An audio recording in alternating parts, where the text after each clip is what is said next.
truth, and life. Here is the Brother Leon Show. You better recognize.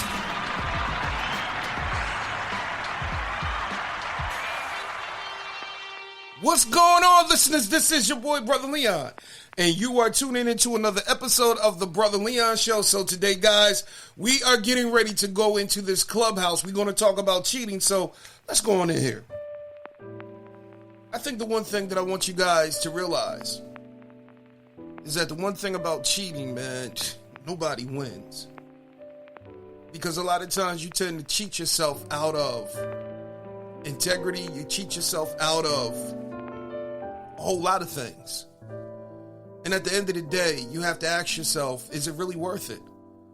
And I get it, but, you know, we make excuses. But we don't allow ourselves to have accountability. So I'm going to ask the hard questions in this Clubhouse. Trust and believe, man. This is one of those Sunday evening talks, brown liquor, white liquor, whatever you want to drink. But I want you guys to understand, man, we're going to come to some conclusions. The myths, the realities, of why we do what we do and the excuses that we make. So, I want you guys to sit back, take a deep breath, because we are definitely going to go in. So, hey, I just want to welcome you to this Clubhouse edition. We have the Love Collective coming back. And I'm not going to lie, man, I love this panel of guests because they are very transparent. They are very honest in their opinions, very passionate in their opinions. And so I thank God for all the panelists that are going to be here tonight. So let's gear up. Let's get ready to do this thing. So hold tight. Let us get the party started. So, hey, I just want to welcome you to this Clubhouse edition. We're going to be talking about cheating, the myths, and the realities.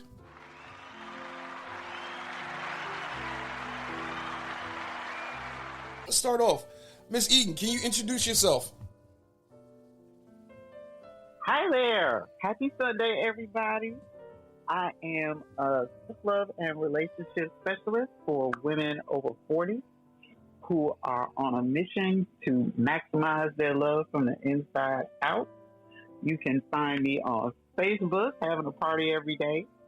And I also have a website called www.getbackwithpassion.com. All right, let me give you some applause. All right.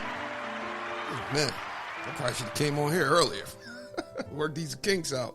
All right, we have coming to the stage. Now I hear it. Okay, we have coming to the stage Miss Alicia Bennett. Miss Alicia Bennett, let me give you some applause. All right, Miss Bennett, can you introduce yourself to the listeners? Hey, boos. How y'all doing out there in Clubhouse land? Oh, my God. She just rolled out. Oh, my God. Oh, no. She disappeared. The connection's been crazy, so. Okay. Oh, she's back. Okay, Miss Bennett, can you reintroduce yourself? Because we lost you for a minute. All right, we'll come back to her. Dr. Danny, can you introduce yourself? Hey, what's going on, everybody? Sorry I missed the sound check. This is Dr. Danny Lee Harris, the Metamorphosis Doctor. I am a life coach specializing in relationships, especially those that are leaving toxic and divorces. You can catch me on Facebook. You can also catch me on Instagram and the www.themetamorphosisdoctor.com. All right, let me give you some applause. All right, coming to the stage, we have Miss Joy Atlantis. Miss Joy, can you please introduce yourself to the listeners? Absolutely. Hey, everyone. My name is Joy Atlantis. I am an author of the book series, The Goddess Journal, published Dysfunction in December of 2020. My focus is relationships and all things that come along with that. So you can find me at www.dysfunctionbook.com and on all social media outlets, Joy Atlantis. Thank you, guys. All right. Thank you for that. Give you some applause. All right. We coming back. Miss Bennett, could you please introduce yourself? So the whole time I thought I was talking and I wasn't. So let's do this again. My name is Alicia Bennett, the dating mechanic, and I am the founder of Dating Mechanics University, where singles and premaritals and couples come to learn how to have successful and healthy relationships. I can be found on Instagram and Facebook at Alicia Bennett and at AliciaBennett.com. I'm also a 3-time author. Come check out my website and look at my new intimacy products and classes. All right, definitely. I just want to thank all of you for coming on here. And I'm not going to lie, man, this topic is definitely a hot topic. So I just want to start it off. I think I was going through the questions, and I think the one thing that I want to ask you when it comes to, cheating versus dating versus marriage, is there a difference? Is there a difference, in infidelity when it comes to marriage versus when it comes to just dating and being single? So if anybody wants to take that question on. All right, go ahead. Cheating is cheating. I'm sorry. Go ahead, Joy. Ladies first. Go ahead, Joy. Oh, well, thank you. So I have probably a very different opinion about this than most. I think cheating is cheating after the commitment has been verbalized, right?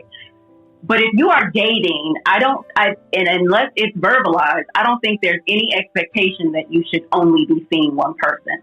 And so depending on what's been communicated and shared and agreed upon between the parties involved in the dating realm or the dating space, I would say it varies. Now, in marriage, again, cheating is cheating, but if you're in an open marriage or if you're in a polygamous marriage, then the rules vary. So I don't think there's a hard line answer to this question. I think it just depends on the people involved. Okay. All right, Doc, go ahead. Can you come on in? Yeah, Joy said it eloquently. I would definitely will agree with what she said. It depends on what has been communicated. The problem with cheating is you don't know if it's been communicated in the beginning what the expectations are. If you're not on the same page to begin with, then it may not be seen as cheating for one person. But to me, cheating personally is when you know you have to hide stuff, slide stuff, and make things disappear because you know you're doing something wrong. It's a feeling that comes from within. No one can tell you if you're cheating. You know when you're cheating. And so I do agree with Joy, and I just wanted to add that tidbit about cheating is cheating no matter what the level is. If you feel like you have to hide, if you have to start being dishonest, then you're cheating. All right. Thank you for that. Thank you for both answers. So let me ask you this, because I ain't gonna lie, I think a lot of times we get messy when we start stepping out. And I was looking at a video. I was looking at a Kevin Samuels video, matter of fact. And it was a lady on there. She had married a gentleman. And it was a 10-year age difference. And she did a lot of cheating on him. And then he steps out one time. She decides to leave not only the relationship, but also on the way out, decides that she wants to cheat with this man's cousin. And she has a baby with him, but also has a baby with the cousin. And I'm like, oh my God, it can't get no messier than that, because you making it hard for the family reunion when it comes to them kids. So, why is it that a lot of times with our cheating, we decide not only do we want to have vengeance, but we want to make it messy as well. It's almost like you dip the knife in poison and then you put it in me slow and then you start, turning it. Why the messiness? I don't get it. Somebody talk to me. So that's his cousin and his brother at the same time? No, the guy. It was. That's nasty. Yeah, no. The woman, she got married to a dude, but she cheated on him with other guys. But the ultimate was she ended up sleeping with his cousin and then getting pregnant by the cousin. Right. So for the child, yeah, that's the child's brother. Yeah. Or sibling. That's the child's sibling and their cousin. Pretty much. Yeah, that's crazy. That's messy, because it's like we got to start thinking about the consequence. Because I see, okay, you mad at him, you've been stepping out, but then he steps out one time or she steps out one time, And then it's almost like, ooh, I'm going to hurt you real bad. I'm like, hold up. You've been stepping out multiple times, and then the one time I step out, this is how you want to do? I don't get that part. Well, we're not going to pretend like cheating is supposed to be fair, are we? Oh, no. No, it ain't. I mean, cheating is cheating. Ain't no fair to it. Like Chris Brown said. Self-indulgence, it's not supposed to be reasonable or fair or make sense or any of that. It's primarily self-indulgent. Yeah. So whatever feels good to them in the moment is fair game. Yeah. It's open season. It's all of that. Ain't nobody who's cheating that boldly. Yeah, consequence or personality. That ship has sailed. Like it's just not happening. And the whole idea about, I just want to touch on this for a moment. Poly relationships are supposed to be some sort of an inoculation against cheating. Cheating goes on in poly relationships all the time. Poly relationships and cheating are two different things. And what separates them is the whole secrecy factor. As long as everyone who is in a poly situation is agreeable to the situation, then whoever you sleep with inside that agreement is not cheating. But if you go outside of that agreement, that is cheating. And that does happen. It happens quite a bit more frequently than most people would suspect. Because oftentimes poly situations are promoted as some kind of a solution to cheating, and they're not. They're two different things. I like that. I like that. Let me give you some applause on that one. Because you know what I was just thinking? I was like, I wonder, are there any black Mormons? I'm serious. Because you always hear... About three of them. About three of them? About three. Oh my God, yo, RL, man, welcome to the room. Hey, introduce yourself. Oh, I had to unmute. Hey, good afternoon, family. How's everybody doing? Hey, what's going on? Sorry, things ran a little bit late. Had to take my youngest to camp. Oh, hey, that's all right. But hey, we started off talking about cheating, and then we were talking about how come, people get messy with it, and then Miss Eden, she was like, there's no fairness in cheating. That boat done sailed. She gave the difference between, poly relationships and the difference between cheating in those relationships. So I think go ahead. No, I mean, I think that's I don't know if you guys talked about it, so if you did, I apologize, but there are levels. And I mean, there's cheating with malice. Yeah. And there's cheating with, look, man, I'm on vacation. If a strange showed up, I don't even know this person's name 6 months from now. Yeah. And I think people have to really be honest with themselves, like what is tolerable. I think for me speaking, I mean, I don't own any woman I've ever been with, so you giving something away was never really mine. It's leased to me anyway. So what I would define cheating as is, are you building with somebody else? Are you sharing intimacy? And I don't mean sexual intimacy. I mean, like, are you telling this dude all the things you and I discuss? Like, does this man have something over me other than just sex? Like, can this man be like, that's why I know you got bad credit? Or, you know what I mean? Yeah. Like, am I out working 9 to 5 so we can have some things, and you're taking that money to go furnish, to go buy him some J's?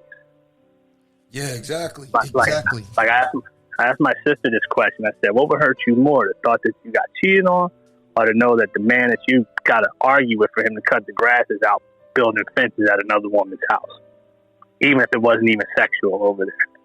Yeah, definitely. I can see that. It's like, okay, I need you to shovel the steps, but you down Jane's house shoveling out the whole driveway, without being asked. That's just the right thing to do. You know what I'm saying? Like the trash out, making sure her son got a proper lineup. Yeah, exactly. That does that not have to do with intent though? What is your intent behind what your action is? So if you're talking about what cheating really is, cheating is a broken self contract, is it not? I have made a commitment to somebody that I'm breaking personally.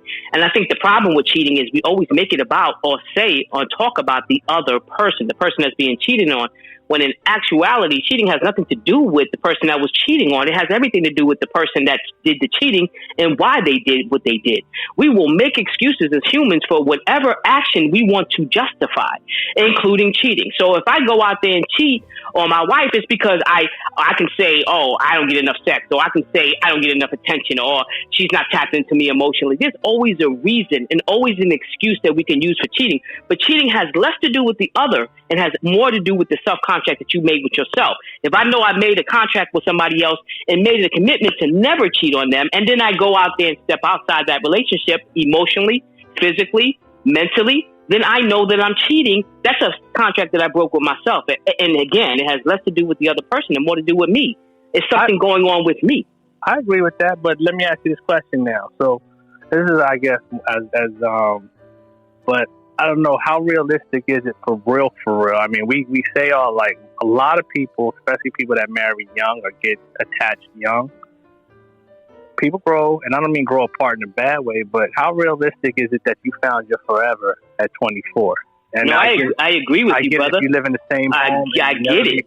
And you never leave town, and you live in the same community you grew from. But if you, like, for example, I work for the State Park. And before that, I was in the military. I'm all over the world. Like, the world is small to me. So not justifying, like, anything I've ever done wasn't because of something what someone else done. I would never put, like, nobody, like, any woman that's ever cheated on me, man, she could have justified it because I wasn't emotionally available. But when it was all said and done, no, you did what you did.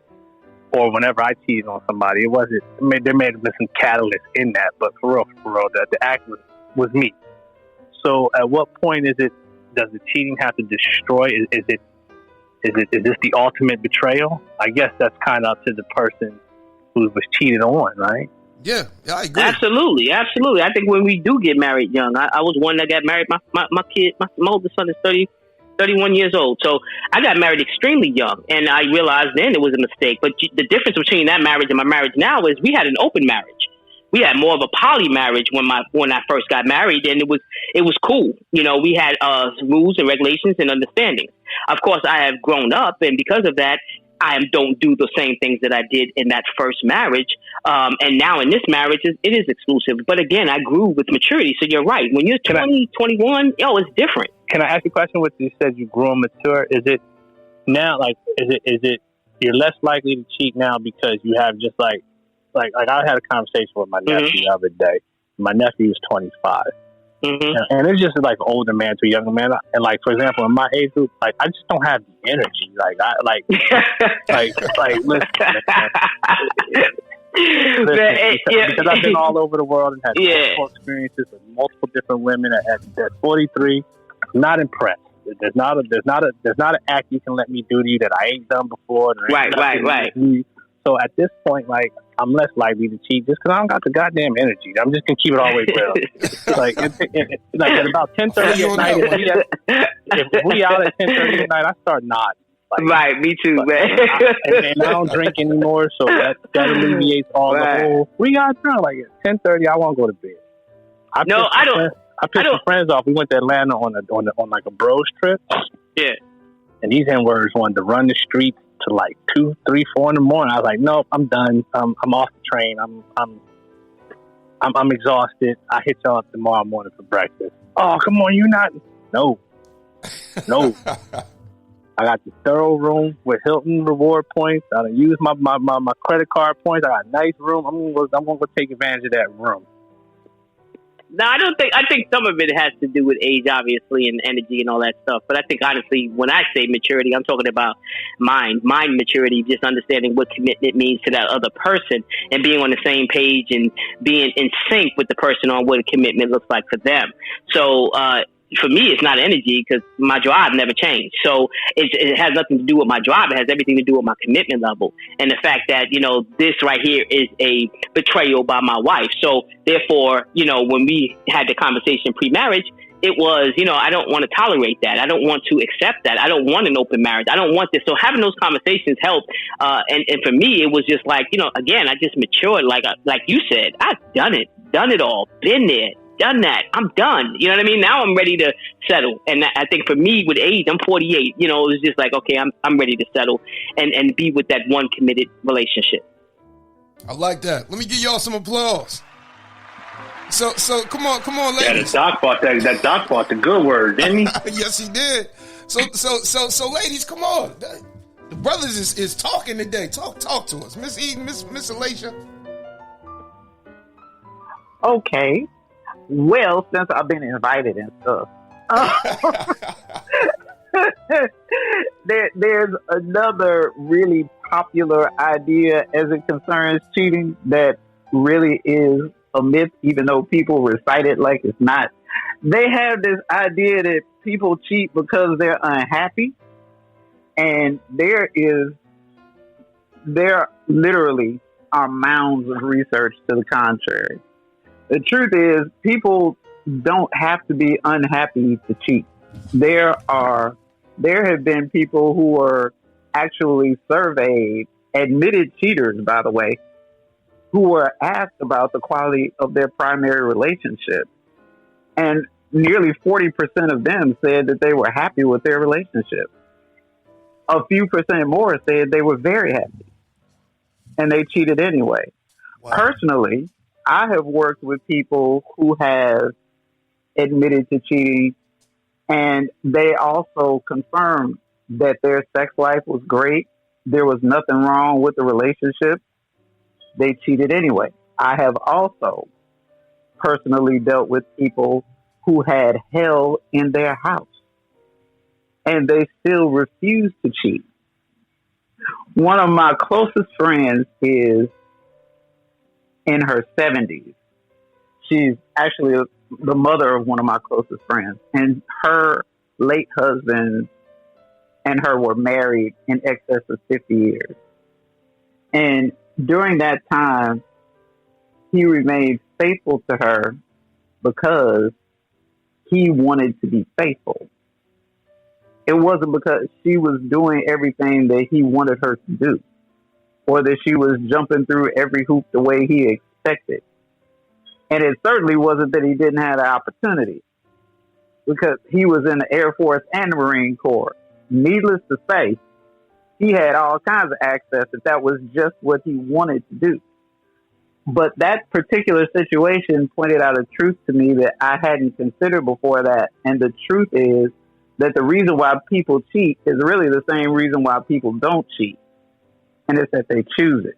Yeah, they want to. I agree with that. It's entirely personal. It doesn't have anything to do with their partner. There's a whole lot of conversation about, well, if the home is like this, or the kids act up, or the job and the stress and the whatever, they ball up the yarn and throw all kinds of stuff at it. But at the end of the day, the truth is that people will cheat or not cheat according to what's going on inside of them. If you talk to somebody for whom cheating is not, it doesn't make sense, it doesn't align with how they see themselves as a person, then I don't care what's going on in the house, they're not going to do it. Because it just doesn't make sense to them. They don't see any benefit in it. On the flip side, if you find somebody that can make an excuse for it, or, well, it seemed like a good idea at the time, or, well, I was drunk, or whatever. Yeah. Then they will make sure it does happen.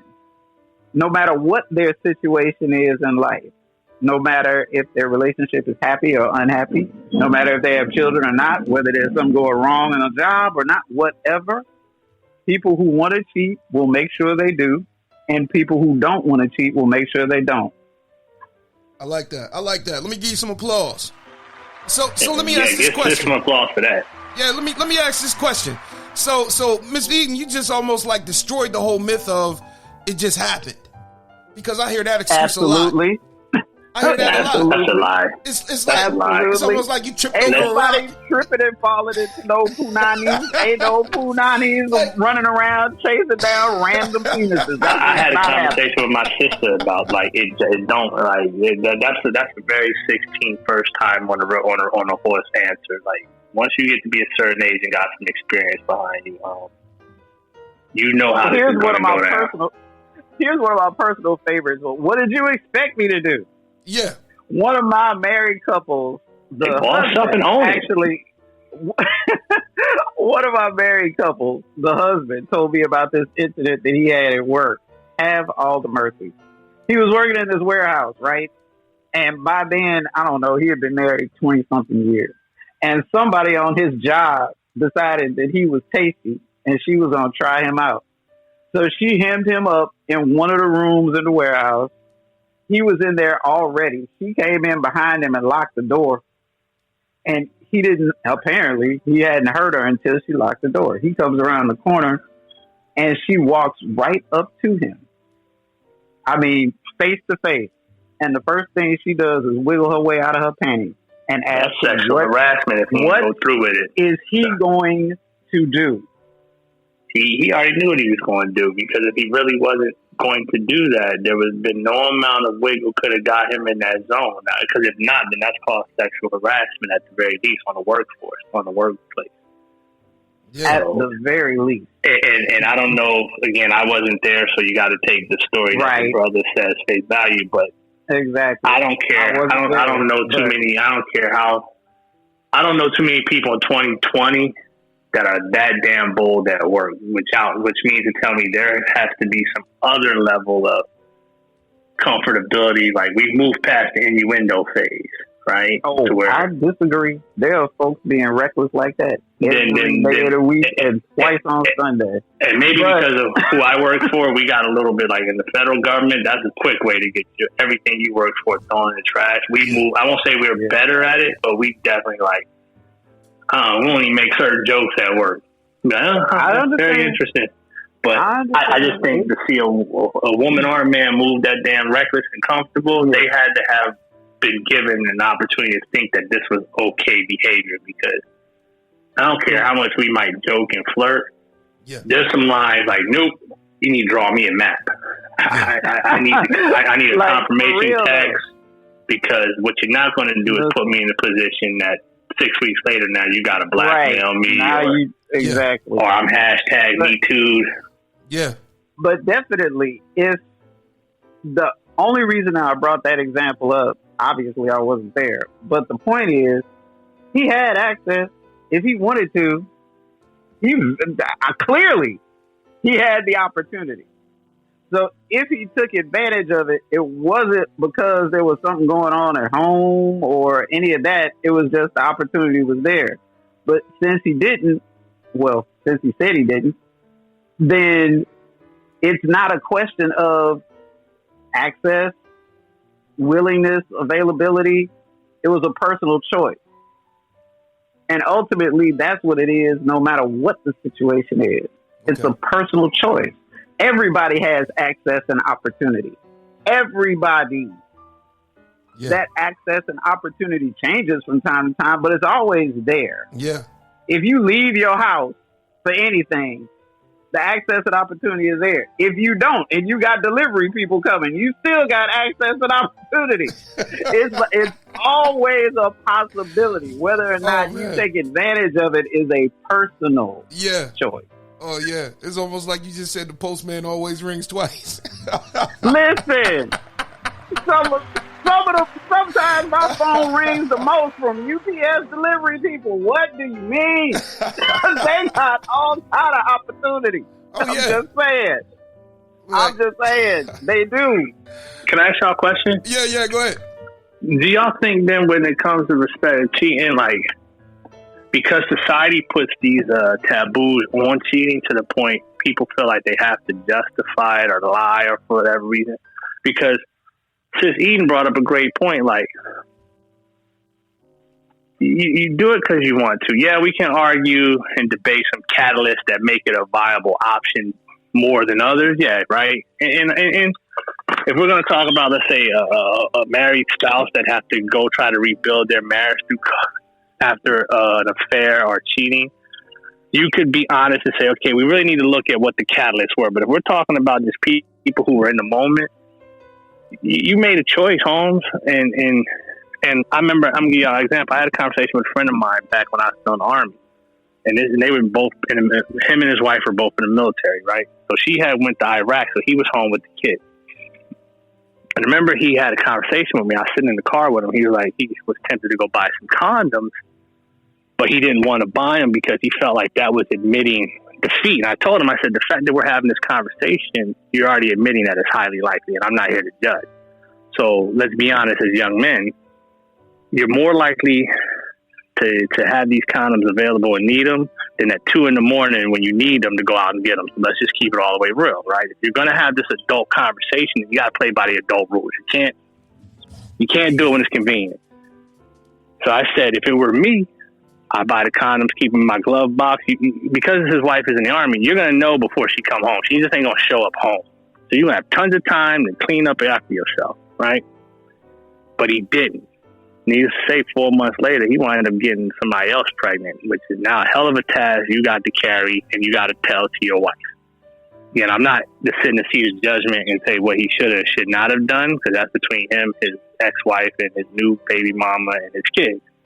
But the fact that we sat here and had a conversation prior to this, like, you don't get to play stupid now. Like, oh my God, how did this just happen? You know how this happened. You got 2 kids already. You know where babies come from. Yeah. And I do think sometimes we get comfortable being able to make excuses for our behavior without, like, if you can actually have it, like, we all know who we are and who we're not, especially if you're about 40 years old. I think Sister Eden brought a great point up when she said, some people cheat. It ain't got nothing to do with what they got at home. They just go and cheat because that's just how they roll. Yeah. And if you know that in your character, you don't get to play stupid. Because like I said, I'm at an age now, I don't play that dumbass game like, oh, well, like when I was 20, I might go hang out in the Lions Den to see if I could fight back to temptation. At 43, I'm not going. If I don't want a situation to go a certain way, then I have no business going over it. Like, I know how the game is played. I know come about 11 o'clock at night, if I ain't in bed, it's the reason I ain't in bed, right? No, I'm not going back to your place so we can talk, because we ain't really trying to talk. Let's knock it off. Oh, you know, no. at that point, we're 43 and let's be adults. Because if we can't be adults, then I definitely don't want to mess with you. Because this is how charges get filed, and then you're immature. And I get it. Sometimes women want to be pursued and chased. I ain't the chasing one, so we're not about to go sit at your house at 1 a.m. because we like each other. Because we can do that shit over the phone. Yeah. We can make plans to have lunch tomorrow. So if no, you're gonna come back to my spot. I'm not saying that because you came by, you owe me anything. That's not what I'm saying. But at what point do we have to be responsible and be adults? Like, all right, I know how this game is played. Yeah. So I guess I said all that mouthful to say, like, how did we get to a point where we try to justify it or try to excuse it? Where does that come from? We don't have accountability. We don't have self-accountability or responsibility. And we always have to have, you know, we always have to have something to blame it on, or a situation, or an attitude, you know, or a mindset, you know, and I look at it like that, you know, and, you know, it's kind of crazy. You know, it's kind of crazy at the end of the day when you really start to look at it, because, you know, that whole thing about the grass being greener on the other side, I'm like, nah, you still gonna have to put in work. You know, and I look at it as, like everybody has said, it's a choice. And I hear so many people blame it on everything. And I come from the Christian perspective. I even had people say, ooh, the devil made me do it. It was because he wasn't living up to his responsibility according to Ephesians 5. Husbands, love your wives. But I'm like, you chose that. You know? Yeah. Go ahead, Eden. You breaking up a little bit though. Oh, I'm sorry. It's like people in the church make all the same bucket choices that people outside of the church make. Hey, Miss Eden, you really breaking up now. I am? Yeah. It's like you're talking underwater. Oh, is this better? Nah. None. Wait a minute. Let me turn off my Bluetooth. Hang on. Okay. All right. Anybody else? We'll come back to Is Miss this Eden. better? Yeah, that's better. I That's hope. better. Yeah, that's I better. can hear you now, Miss Eden. Okay. I can hear you now, sis. Okay. That people inside the church and outside of the church make all the same buckethead choices. Yeah. There is no magic that comes along with following any particular faith that keeps you from making buckethead choices. It's like we all have the same opportunity. And whether or not we choose the option that's actually best for us, or we choose the self-indulgent option, it's still a personal choice. Some people will make that choice based on whatever faith they follow. Most people won't. But the same opportunity is available to all of them. There's no magical immunity that comes along with belonging to a particular faith. Yeah. They'll still have to face all the same challenges. Yeah. Yeah, exactly. Exactly. Let me give you some applause for that. So I want to take it to pop culture a little bit. Has anybody seen that movie by Tyler Perry, Temptation? I have not. Yeah. I saw it.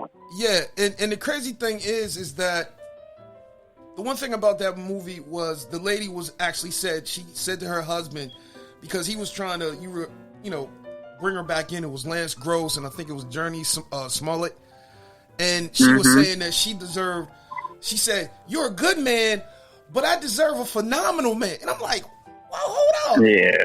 So my question is that is it ever justified? Is it ever justified because a person feels as though, or they think they deserve such and such, or they deserve this type of woman, or they deserve that type of man, or they deserve this type of lifestyle, and you're not doing that right now? And the crazy. So then, if that's the case, then they just need to leave the situation altogether. Then you're not cheating. You have made the decision to step away and start over. That's fine. But when you're in a committed relationship and you step out, there's no way of justifying that. Okay. So I'm gonna do one better in terms of, is it justified? I think that's one of those. If a person can explain it away however they want to explain it, right? And it's one of those. If someone I don't know, the only way I could see where I could be swayed to hear someone was justified, like we talking about a case where somebody was like they was abused, they feared for their life, and the more I'm saying, I don't even think that. No, you move how you move because you move how you move, right? It's got nothing to do with me. So I'll show y'all like something I told my sister. The person who's going to cheat your man, who your man's going to cheat on you with, is less likely, it's not the woman with the size double D chest that lives across the hall in the apartment building. For what it's worth, if your man is a grown up, he can see. We can all see through that. It's going to be the woman at work that is comfortable with him and notices that he's not as joyous as he once was. That she can recognize in him that he's stressed. And it's going to be the person that gets into his friend zone first. And now she might be malicious with her intent. That's between her, right? But oftentimes we try to look at cheating like one person is a victim and the other person was preyed upon. And it might happen that way. But more often than not, when you become an adult, I don't want to say I guess people say justified, like to absolve themselves of any guilt. And I say, no. You don't get to absolve yourself for your own actions. The way you atone for that is not making the same choices again if you feel like you made the wrong decision, right? Does that make sense? Yeah, it makes a whole lot of sense. Like you deal with, because again, I'm going to speak in terms of if a woman was sexually assaulted, then that ain't cheating because you were raped. But if you, there's this tacky ass meme on the internet that says, "Hey fellas, remember when she cheated on you, it slipped out, she put it back in." That tells you right there, it was a choice. Yeah. Now, maybe your conscience got to fucking with you at the end, but again, that ain't got nothing to do with me. That you shouldn't run the race if you're not built for the finish line. Yeah. So it's almost like you saying that, when you were giving that, that example, it's almost like you saying that it starts with a conversation. to a certain degree, because, you know, you can see a woman who may be friends with a guy and he's married, he's having all types of stress in his marriage, but next thing you know, he opens up to her and she may give him, you know, a solution, and it works. The next thing just you know, an ear. yeah, and it starts working, and the crazy thing is that now it's like he keeps going back, and then the next thing you know, he has a conversation, and then the thing comes up, oh, if I was your woman. Or if I was your man. There was somewhere in, so let's just take one step further. Yeah. We all, especially any of us who like still work with other people, like we're not self-made. Yeah. It's very likely you could go to work and your colleagues, because they know you, see that there's some stress going on. And I'm not saying every person that reaches out to you has an ulterior motive. Some people are generally concerned, like, hey, we noticed Ralph ain't so, you know, Ralph used to be the life of the office, and now Ralph is kind of the ho-hum. So yeah, a woman reaching out to Ralph, like, what's going on, Ralph? I don't think is indicative of, hey, man, you got to watch that spaz-ass Jezebel. No, I don't even think that. Okay. She could generally, but there's somewhere in that moment, if you're my age and you've played this game before, there's a line in there somewhere where it's no longer, hey, thanks, I'm glad you were there for me as my colleague. Yeah, let's go get a bite to eat for lunch.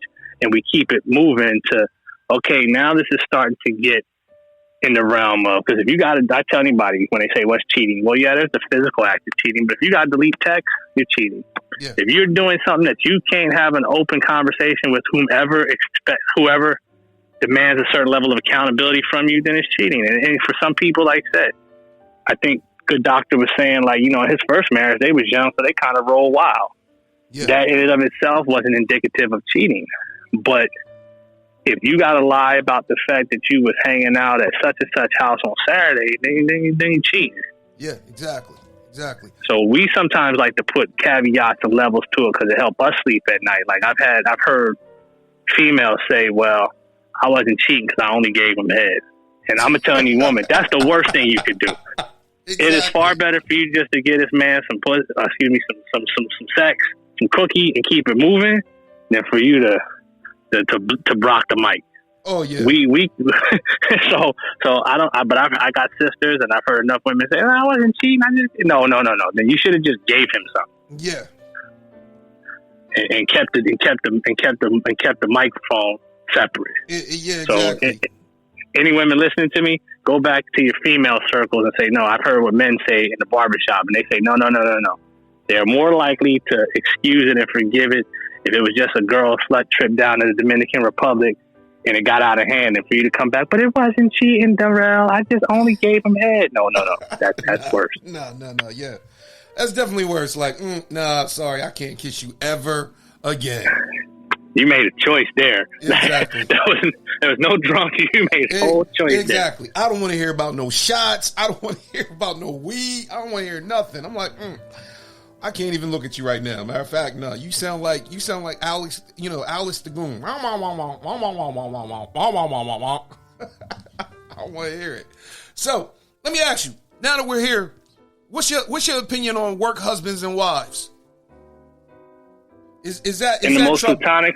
I mean, it can be in the most platonic sense of the word. I think it happens, and I don't mean that in terms of like a relationship. I think it's just you work with people. I at my age don't use it because to me it's like it's a bit young, and like I said, I'm not playing like if I got a home, I'm not playing house at work. Yeah. But I've worked with enough people to see, hey, that's how them 30-year-olds move. So if it's purely like, no, this is my homie at work, this is who I'm cool with at work, cool. But if your work wife, if your real wife don't know your work wife, then you're wrong. Yeah. But if your work husband and your real husband don't know each other, then it's wrong. Because you can have a great connection at work with somebody like, yo, that's the homie, real rap. And then like, she come to the house for the barbecue. I mean, she's the homie when it's all said and done. And your old lady has nothing to fear about her, or your relationship isn't checked. Because Bennett had something where we talked about before. And I like the thought of knowing that my woman has another male friend that generally loves her and cares about her to give her sage advice. That way, when she can't hear shit from me, there's another man to tell her, like, yo, you should probably look at it this way. that is not a threat to me. Okay. So I think the whole work husband, work spouse, I see how people use it, but I think it's a recipe for disaster because people try to use it as a pseudo relationship. Yeah, yeah. Because now because again, it's hard for me to explain myself to one woman, let alone go to work and not explain myself to you. Nah. Yeah. Exactly. Hey, let me ask this question here because, a lot of times when people cheat, they have the tendency, to always make it, well, if you was doing this, then I wouldn't have did da-da-da-da-da. And it's crazy, and it brings out so much distrust and insecurity in the next person. When they move on from the relationship, it's almost like because of the damage from the cheating from the previous relationship, it's hard for that person to trust. Now they have insecurity issues, and it's almost like you paying for what the last person did. So can we talk about that a little bit? Because, I see it a lot, and it's like, if the last person you was with could just only have been honest, then I probably wouldn't be going through half the hell.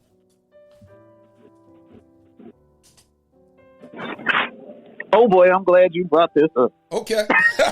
Go ahead. Because this trust issue business is okay. Trust issues are never about whoever violated your trust. Trust issues are about how you process the violation and go forward. Ooh, say that again. Yes. Trust issues are never about whoever it was that violated your trust. Trust issues are about how you process that violation and then move forward. Let me give you some applause. Ooh. Hey, where y'all find Sister Eve? She be bringing that good word. Yes. Oh, yes. We gonna start calling her the sage. I had to talk about this because this particular stumbling block is one of the biggest. And it's one of the ones I hear the most often. Because it's one of the ones that allows people to remain a victim no matter who's in front of them and no matter what happened before. It becomes a justification, if there is such a thing, for behavior that they know is unacceptable going forward. It's a handy crutch to lean on when you don't really want to take responsibility for showing up fully in a relationship honestly with the present person. You don't want to do that. You just want to look like you want to do that. Wow. Because it makes sense. I like that. Because it makes sense. I mean, who wouldn't want a happy relationship? You can't come up with a legitimate reason not to want a happy relationship. Not culturally, not socially, not on the gram or off the gram. You can't come up with a reasonable explanation for that. Yeah, exactly. So you need an extenuating circumstance. So if you can come up with some thing that happened to you where you were victimized, and you may very well have been legitimately victimized. Let's be clear about that. This isn't about minimizing victimization. What it is about is owning your own responses. If you didn't address the issue with whoever it was that violated you, that doesn't then make it okay for you to try to address it by proxy with everybody who comes after. I like that. So in other words, you're saying that if you don't take the responsibility and accountability to heal, it ain't up to the other person. And you putting unjust expectations on that person that, okay, they have to be the healer. They got to prove themselves. I like that. That never works.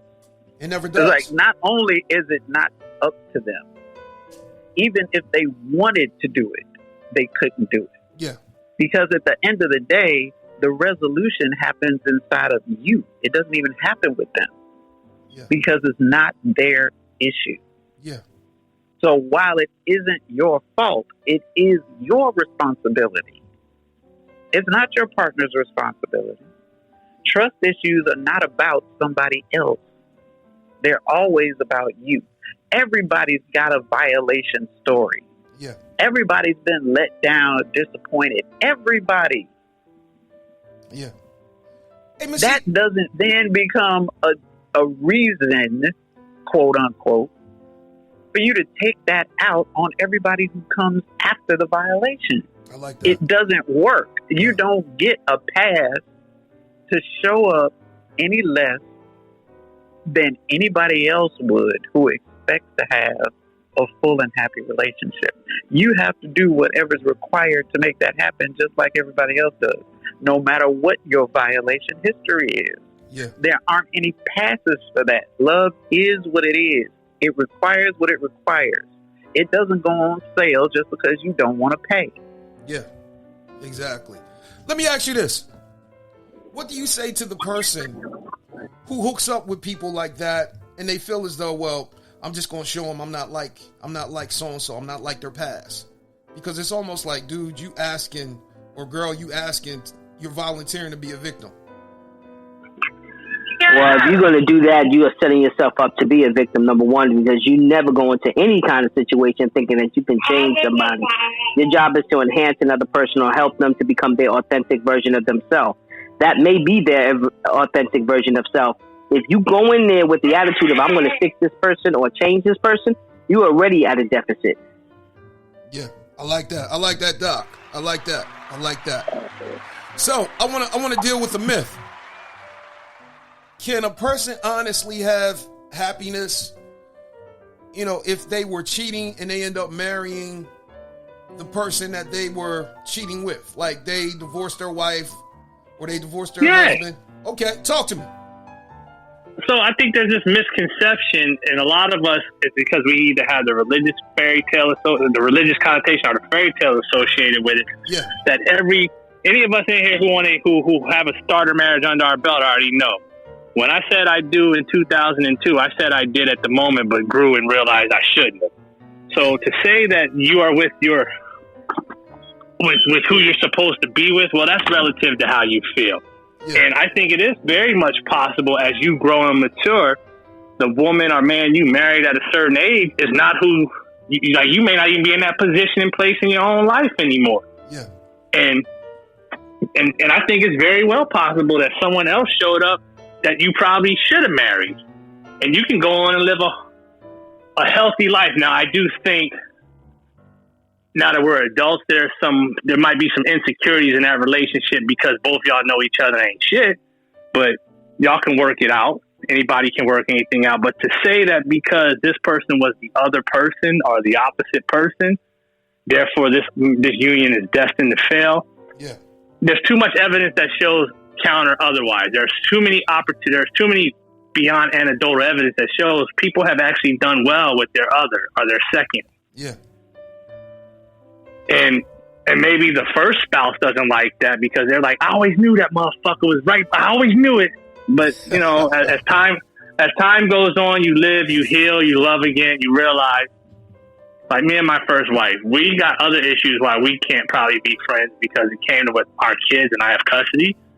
But we both could say we got married way too young.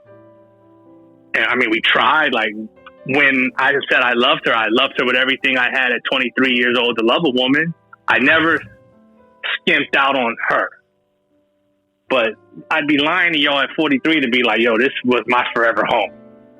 I can say I am so glad that we're not married together because we're just, like, we had an issue, and I don't really want to go into it, just recently that reaffirmed why her and I, like, no, I couldn't live with you forever. I'd have been miserable.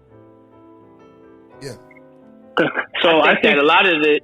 Go ahead, but I was gonna say, I think there is that misconception that because you are, and I guess you guys who are more religious can speak to the religious version of that, but I think there is a misconception to think that just because you're in one relationship now, like that's where you're supposed to be forever. I know we say what I've created, let no man put us under, and I understand what the vows say, but oftentimes the vows are just something that we say because someone else said we should say it, right? Like we don't really understand what we're saying or why we're saying that. Yeah. And even then, there was divorce in the Old Testament, so we can't act like that was some new concept that our heathen ass created. No.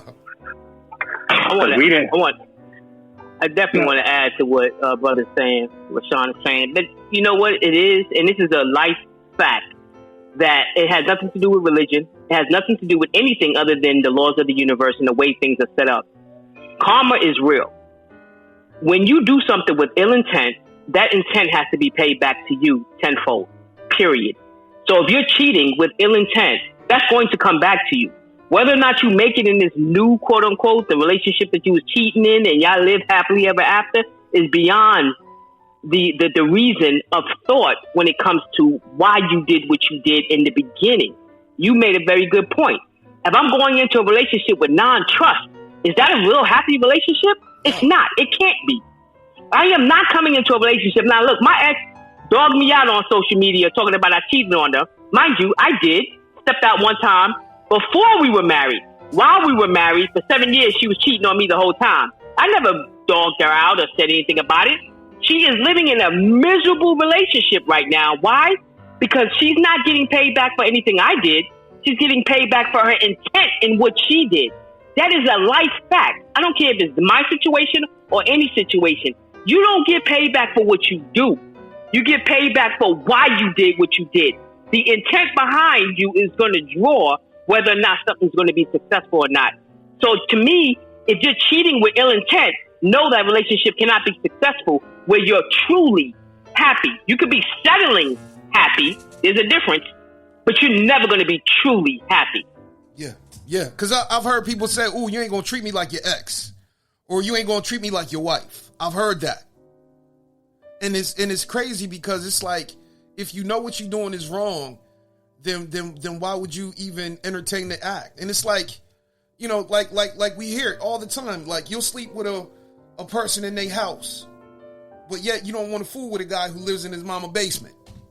I'm serious. You know what I mean? Yeah. You know what I mean? That's what I be telling my sisters that. But let me rewind some. I think you made a great point though. I think the whole, when you say moving with ill intent, I think now we're starting to get into the realm of what I would consider an affair versus a cheat. I think an affair is a lot more of an emotional connection, and that don't even got to be based in sex. We always look at it from the standpoint of sex and only sex. Yeah.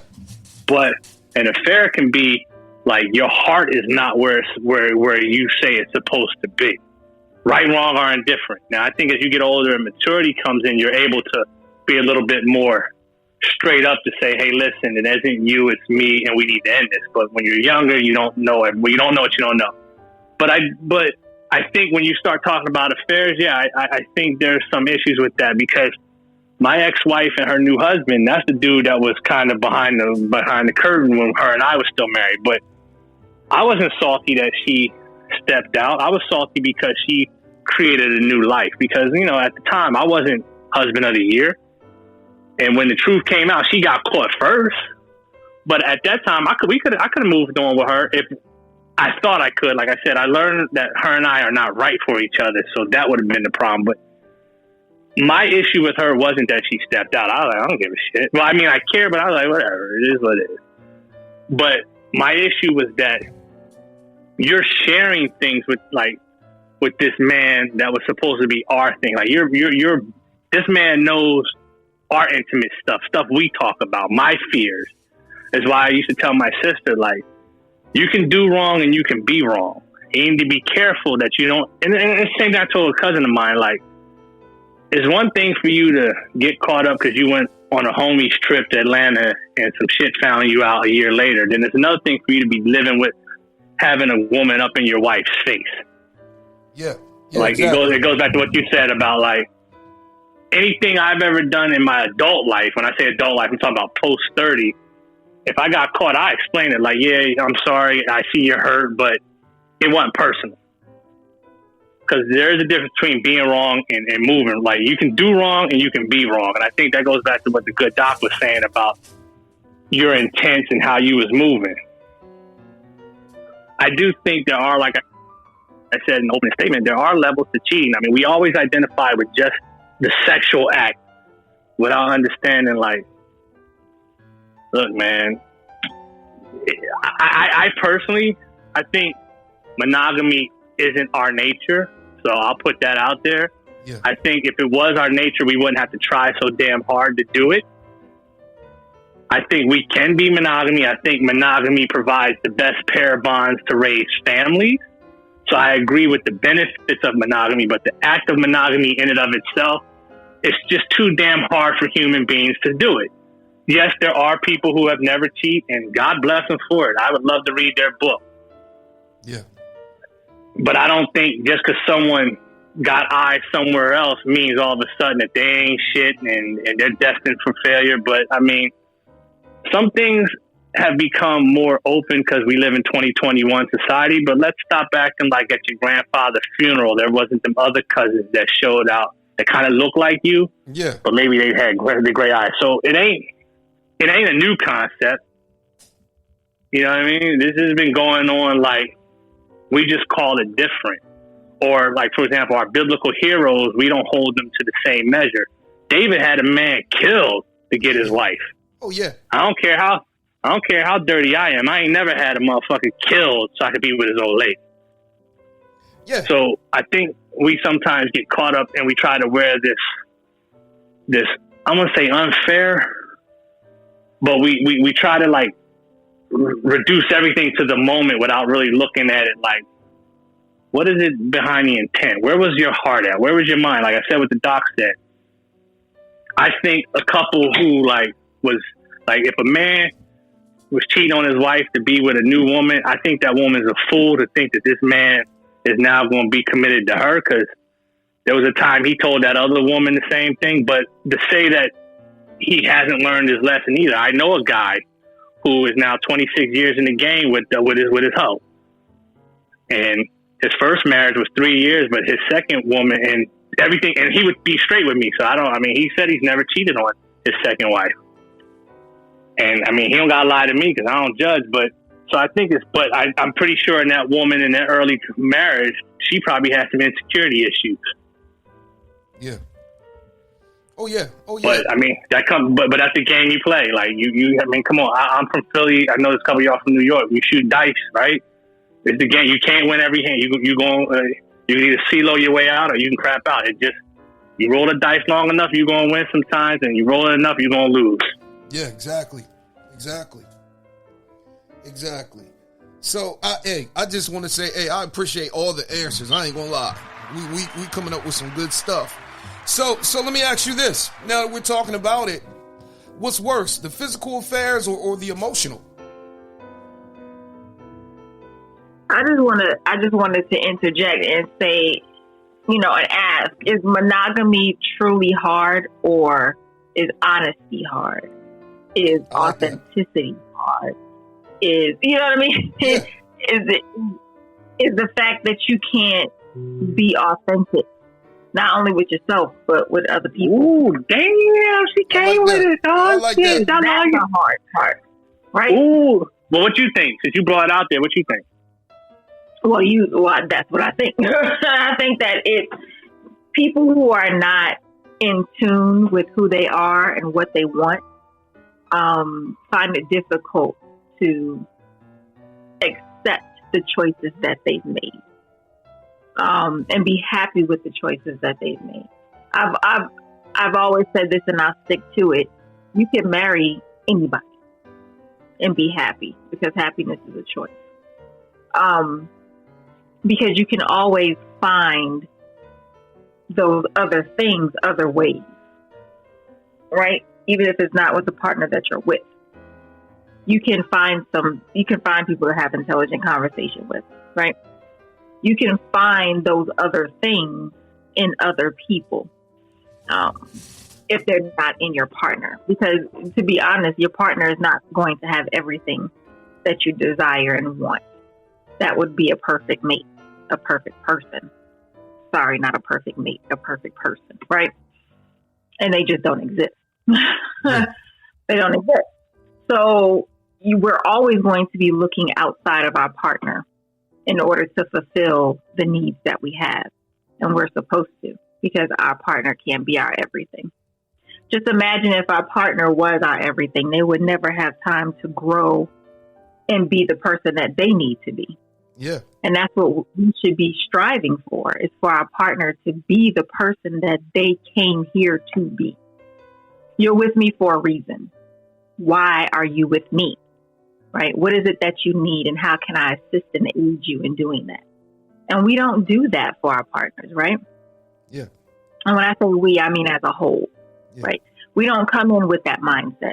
We come in with the mindset that I want, I need, right, from a person. But we never say, well, why am I here in your life? What am I to do for you?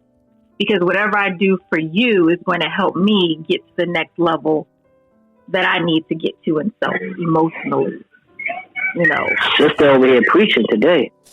Mentally. So I just wanted to interject that. What were you saying about emotional? You were saying something, Leon, about I was emotional. asking what do you think is worse, the emotional affair or the actual physical sex that comes from it?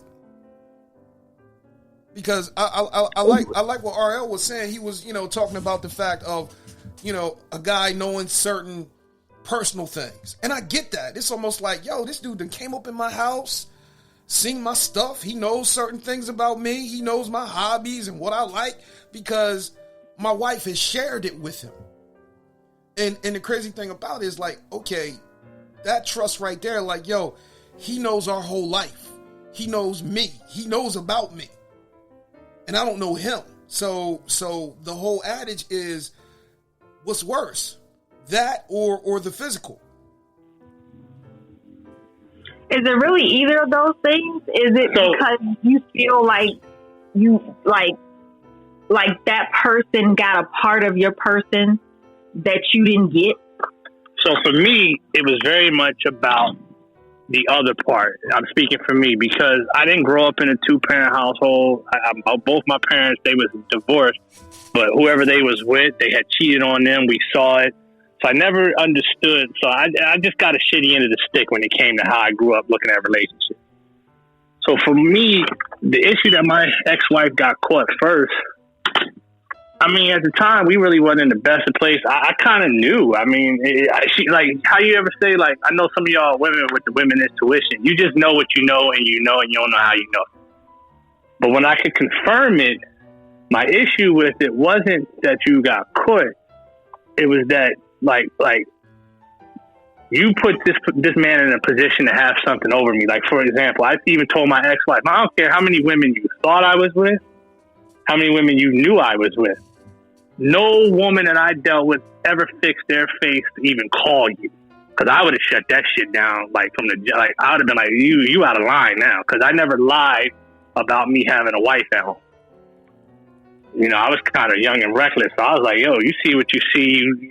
You know what this is. So I never made it a point to talk to...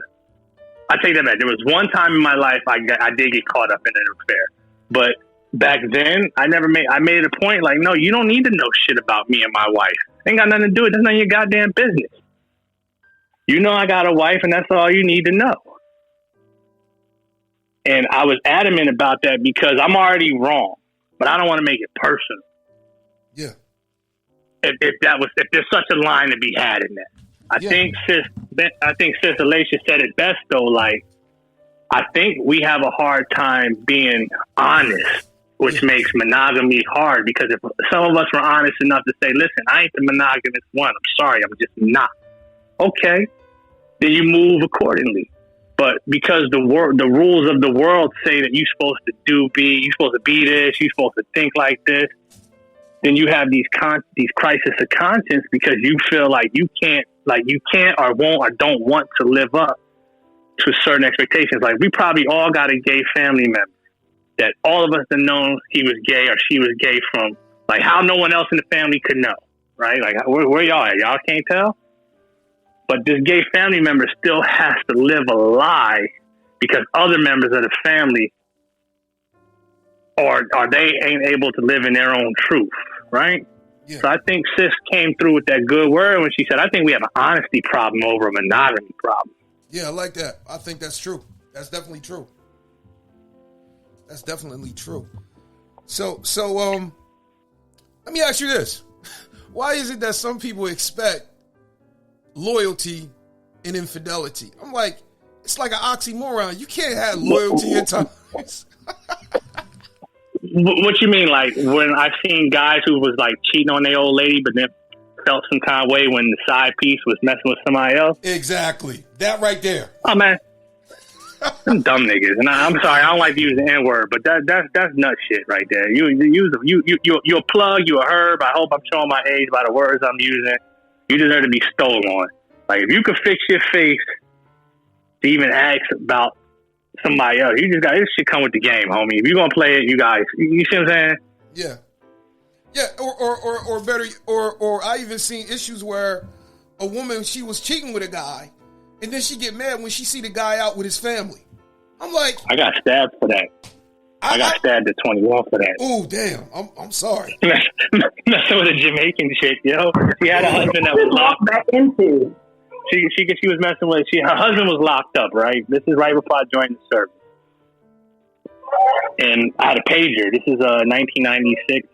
So I had a pager. My pager went off. Right. And she started asking me, "Is that one of my girls paging me?" And I was like, I was real slick with my mouth back then. I was like, "You don't get to ask me nothing." And she was just, and at first I thought she was playing, but then she started like getting hype and hostile. And I was like, "Yo, how you ask me anything and you got a whole husband locked up?"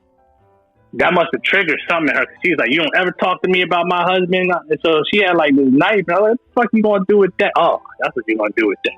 And I walked out the house bleeding. Oh man, I'm sorry that happened to you. I am too, but it's one of those stories you look back like, oh yeah, man, I was way out of pocket. I was dead wrong anyway, but who was wronger? I'm 18. I'm right where I'm supposed to be at 18. She the one. Man, listen, you said Jamaican chick, it just made me roll my eyes back, man. I married a Jamaican. I know. Yeah, man. You gotta watch them hands. You gotta watch them hands, man. At the time I was 18, she was all like 24. She grown. I'm a child. She made vows to somebody else. Not me, but I should have just left and not said anything. But I was young and slick with the mouth, so I felt the need to be like, "Who are you talking to?" Well, that's why certain acts humble you as you get older. Yeah. So you be like, "Oh, okay." Now I just be like, "Oh, well, hey, it's interesting. Nothing. I'm just gonna leave." Yeah. And I remember a while back, everybody got mad when Jamal Bryant, he quoted Chris Brown's song, and he said, "These hoes ain't loyal." And a lot of people took, that was like, well, in all honesty, it ain't no loyalty when you out here cheating.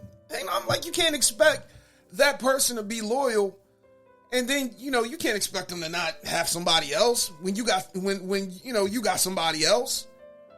Not only somebody else, you got a whole family. You got a whole life. Exactly. You got a whole dual income. You a whole married head of household.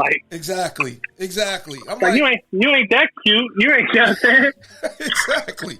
You might got a whole family over in Africa. How you gonna get mad? I'm like, how you gonna get mad? Come on. So I think that's the one thing that really boggles me is that a lot of times we expect loyalty when we are cheating, and I never understood it. I'm like, you up here flatting 3 of this guy's tires because you see him with his wife and kids? Seriously? Is that what we doing now? He's supposed to be exclusive to you. But then again, it goes back to the whole thing about honesty. A lot of people, man, they get messy with it because they suit people's heads up. Ooh, I'm going to leave my husband. I'm divorced. I'm filing papers. Da da da da da da da da. And come to find out, it's a lie. So it's almost like you asking for trouble because you can't be honest. And a lot of times some women, I will say this, is that they will take the honesty. They'll be like, okay, if it's just going to be sex and you married and you telling me from the door, I can accept that. But then, some women, they like, nah, they ain't going to accept it. If they ain't going to accept it, keep it moving. But at least be honest with it. I think, what Alicia said, a lot of times we have problems being honest. And sometimes we can't be honest with ourselves knowing that we're not happy in this situation. So if we're not happy in this situation, I would say try to fix it. If you can't fix it, keep it moving. Keep it moving, because I see so many people, it's almost like, they willing to go down with the ship. I'm like, yo, if it ain't moving, man, get the lifeboat. Get off. Save yourself. But so many people, it's like, nah, we're going to work this out. And I'm like, it ain't going to happen. If you are not their flavor, I don't care what you do. You can walk around here buck ass naked in the gym with shiny boots on. It ain't going to happen. So I think, man, the one thing that the conclusion that we've come to is it's all about honesty. And we blame each other, and we don't have no accountability or responsibility a lot of times. So let me ask you this, and this is going to be the final question. What happens when now you done got messy with your cheating and now you got babies involved? You having kids. What's up with that one? Ooh, you slipping on your pimping. Ooh. Look, since I've been gone, I'll take this one. All right, go ahead. So I have a very personal story and experience with that. And again, I'm going to say my response is it's going to be a little bit non-traditional. So when I was younger, much younger, I was in a relationship that I was committed to, but the circumstances were that, he was allowed to have other women. But the request that I made at the time was, hey, don't bring me any babies and don't bring me any diseases.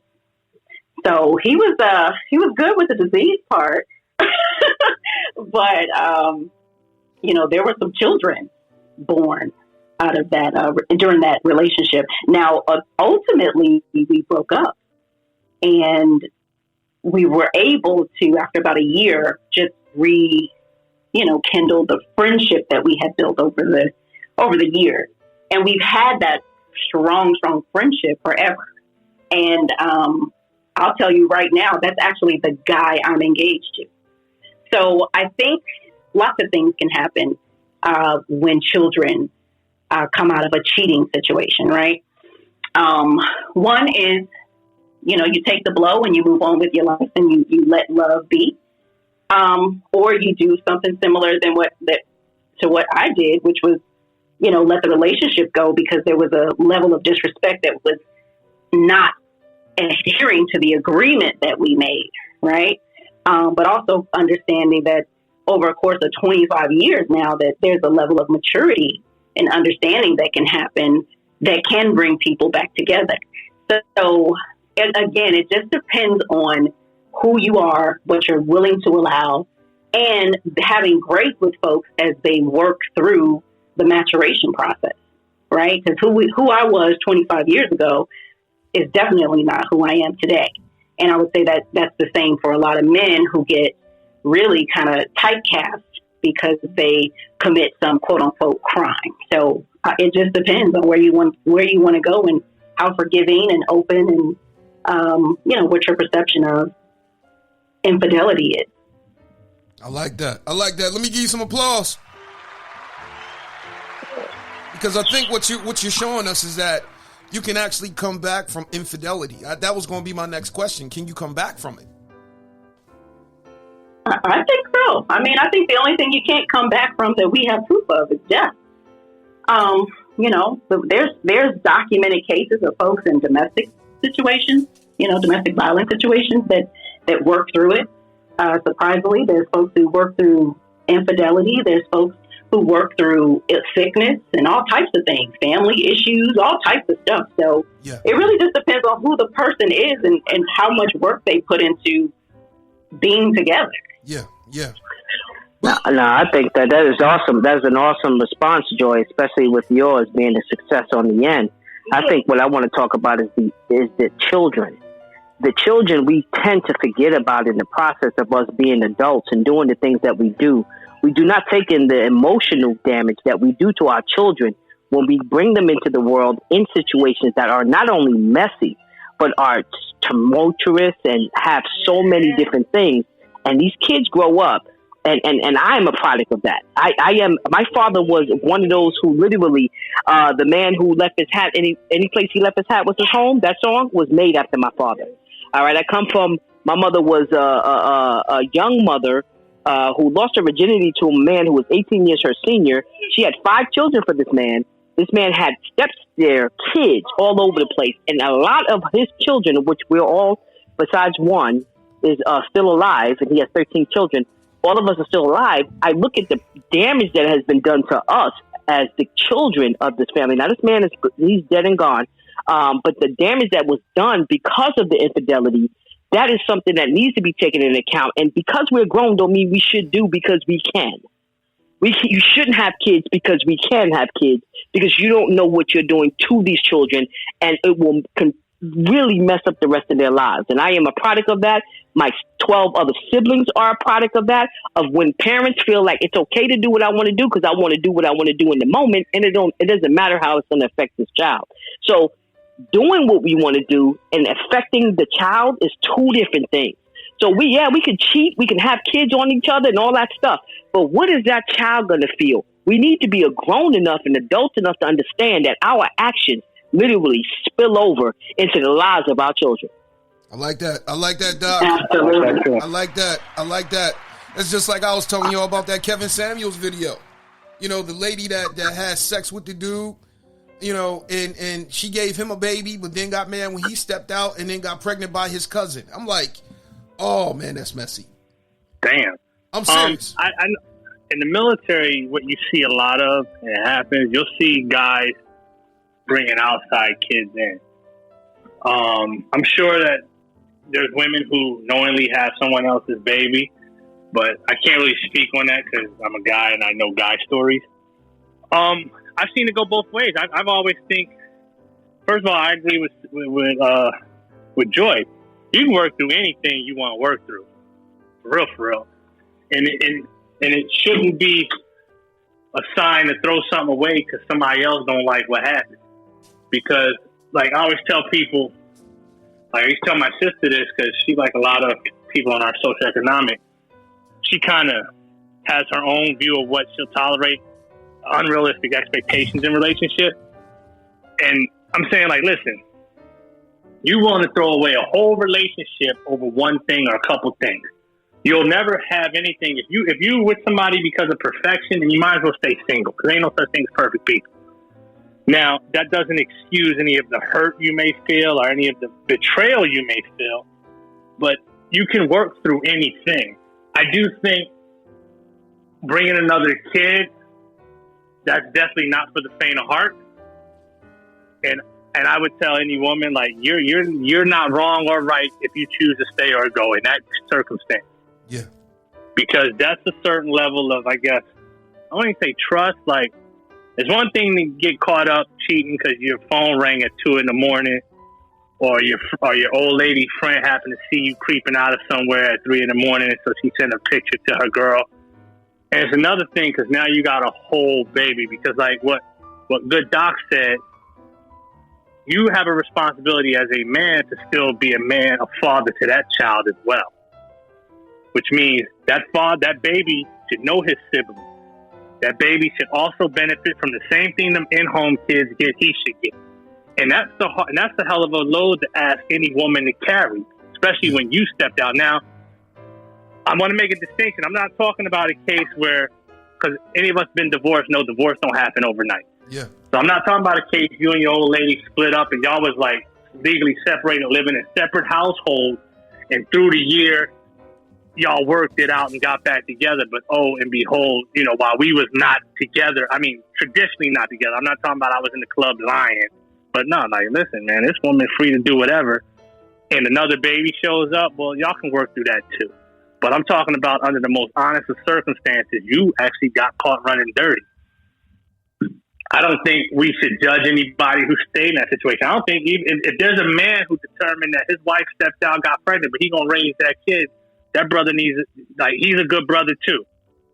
So I don't think it's either or, but I do think in the case of a child, you're allowed to walk. That could be your walk away point. That's okay. Only not because it's the kid per se, but you always have to you're always going to have to face that level of betrayal. Yeah, and here's the point. Because I could, if I was a woman, and I was with a man, and I'm projecting here, so ladies, help me out if I'm speaking to perfect world. This ain't how I go. But if I was a woman and I was with a man and he stepped out on me and got somebody else pregnant, even if I took him back, I would look at you funny if you're not in that kid's life. Yeah, I would be like, absolutely. No. Yeah, and I can tell you, in my situation, this man is an amazing and exceptional father. And, there is and through the friendship, I think, is what really held it together. I was able to see that. So the resentment towards a child who didn't necessarily ask to be here, according to our understanding, you can't fake love. You can't fake that. And when you truly love someone, I mean, that spills over into the children as well. So these kids are amazing. The moms are great. You know what I mean? Like, everybody is just understanding and knows like what the real is. And so it actually works out. But, it's not easy, right? This is 20 years later. You know what I mean? So it definitely is like you said, it's not for the faint of heart. And I think we do have to understand each person's situation and let them make the decision that works for them and their family. Now, if they're miserable and they're just tolerating it for all the wrong reasons, then I think, we should offer advice when it's asked. But as far as just judging folks from afar, I have too many off the wall, non-traditional circumstances and experiences to really even do that. So, I'm probably an anomaly in that case. So it feels good to be able to share that type of story for some folks, because I know they're just making decisions based on the judgment they think they're going to receive. Yeah. And the reality is, it ain't none of y'all damn business. Amen. And I tell my sisters that shit too. Like, I tell them like, be careful. Be careful letting somebody else tell you what you should and should not tolerate. All right, just be very careful, because even if your homegirl might have some great opinion and great advice, if her ass ain't got a man, she may want to be talking you up out of yours. Exactly. I want to go there. So what's up with the whole, you end up cheating, but you cheating with the person's best friend. And I ain't gonna lie, that goes into the whole messy part. It's like, you could have chosen out of anybody you had to choose. Why was it my friend? That's grind time. That's personal. You wanted to sting, you wanted to send a message, and you wanted to hurt me. Yeah. I don't know. So I never had that experience. I know Alicia has some strong opinions about this too. I've never had that experience, and I've never really seen it that I can think off the top of my head. But I wonder, is it less of a spiteful thing and more of an actual attraction sometimes? Like, or chemistry, or even destiny, because I see some of those people get married and live beautiful lives together. So I don't really know. All the above. However, we're adults now, and there's certain lines. I don't say you don't cross, but if you cross them, you don't get the benefit of being a victim talking about it just happened. Yeah. No, I agree with that. Because again, it looks like, let's say I'm best friends with your fiance, right? Him and I, like Ace Boon Coon. We pledge cab outside together. We go down. This is my guy, and I'm moving on you. I don't care how much you and I connected. There's a line in there where my ass needed to walk that off. Even if I realized, wow, in a different time, different place, we could have had something. But it ain't that time, it ain't that place. I'll tell you, culturally too, it's an interesting concept, right? So in certain religions and certain cultures, let's just say a husband passes, the brothers in certain cultures or religions have an obligation to step up and take care of that woman, and they are allowed to even, marry her. And I always thought that was an interesting concept, but it happens around the world, and hell, apparently it works with some folks. So I don't know. I've never done it. I've never experienced it. Don't think I would, but So it seems to be okay. Yeah. I ain't built for that. I know my limits, and I can just say, hey, nope, this is where I get off the bus. Yeah. Because again, there's some because again, that in my opinion, that's plotting. Like, listen, man, there comes a point where, let's say I met you and your man met you on the same weekend, and just through casual hookup, we realized me and you line better. But I can go to my homeboy and be like, look, y'all ain't really moving nowhere. Right. And that's the kind of, but like, if y'all made vows and y'all setting dates and y'all gonna be together and I come in, I'm a creep. Because I'm gonna tell you like this, as a man, I can't, it's almost like, all right, I'm gonna go off the topic for a minute. I had seen something in politics where somebody was asked to go against their family member, it was the Bush. So whether you think George Bush II was a good president or not is the issue. But when his brother was running for president, they tried to put him against his brother with like, yo, your brother wanted to go to Iraq war and blah, blah, blah, right? So Jeb Bush sort of skated around the conversation. And at that moment, because I was a little more connected to things going on, I was like, not that I would have voted for him, but I was like, I definitely can't vote for you now. That's your brother. Like, you're supposed to have him. As far as the world's concerned, whether you agreed or disagreed with the whole Iraq, it don't even matter at that point. But if you're willing to sell out your brother for fame, what will you do to me? And that's what I say. Like, if I'm willing to, like, I could never trust you.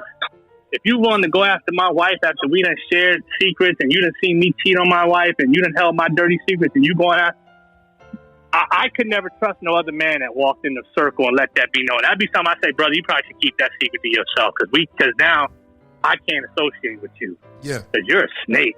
Yeah. Hey, I want to take it back to pop culture. Remember the 5 heartbeats? Yeah. Remember that part? Remember the part where what's his name? Oh my God, where JT was talking to Duck's fiance, and he was like, "I can't allow you to marry my brother. You don't love my brother." And the crazy thing is like she was like, "I love you, but you know I love Duck, but I'm in love with you." And the crazy thing is that when they got to the award show and he found out. It's crazy because it's like, what do? You know what I mean? It can't get no messier than that, especially when it's in the family. Yeah, I agree. It's interesting. Some people are off limits. It's just the rules. I don't make them. I just inherit them. I was born in it. Some things you just because if nothing is sacred, like you can have a code of ethics that I don't agree with, like honor amongst thieves per se. But if you have no code of ethics in anything, then everybody has a price to you. And it's only a matter of time for you to sell my ass up the river too. Yeah.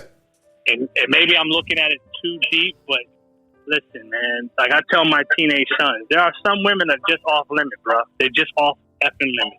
Yeah. Or you're just going to have to let a whole lot of time and years go by before you take it there. Yeah. And that's what happened in the 5 heartbeats. It was like years before he spoke to his brother. And I totally get it, because I'm like, man, please. I couldn't have been Doug. I've been like, man, fuck that nigga. That been me. I'm serious. Like, all of y'all can go to hell. You too. Yeah, like, because if your own brother will do that, then it's like, you got nothing in this world. Like, damn, man, like. Exactly. I'm like, and that's. I know. No, go ahead. I know a lot of women believe that their stuff is the greatest. Maybe it is good. But I ain't had no fuck my family over stuff, and I don't think any of y'all got it. So at that point, it comes a point, like I used to tell my nephew, you can't, when you get older, you realize you can't fuck them all, and you're not going to. So the ones you can get at them, and the ones, it's okay if there's somebody that you just can't get. Trust me, it's all right. Yeah. So I just look at it. Why do we? Yeah, go ahead. Ladies, can I ask y'all a question? How would y'all feel? Why do we? No, go ahead. If your sister got with your husband, even if they was better connected than yours, even if no shit, they got a better bond, they are more in line than you and her. How would you accept that? Why do we feel the need to control other people? Like that's what it sounds like to me. Like that whole well, if I can't have you, nobody can have you, or that, Now, everybody can have you, but I'm gonna tell you, just from a guy standpoint, you're known by your presence in the room. How do people feel about this? Is for men. Like, I don't know how. I've never been a woman, so I can't tell you how women operate. But for men, most of us who call ourselves decent guys, we value ourselves. And what does our name mean in a room when we're not here? How do people talk about us when we're not around? And I'm not talking about somebody that, oh man, fuck that nigga. I'm talking about legitimately. What is the flavor we leave the room in our assets? And there are certain ways. It isn't about who you can and can't do. It's more often than not, if my homeboy gets at my wife, it was some snaky shit involved in there. Because my wife has loyalties to me. Not saying my wife ain't going on her girl's trip and give it up to somewhere else, but in order for my homeboy to get that, there was some snakiness around.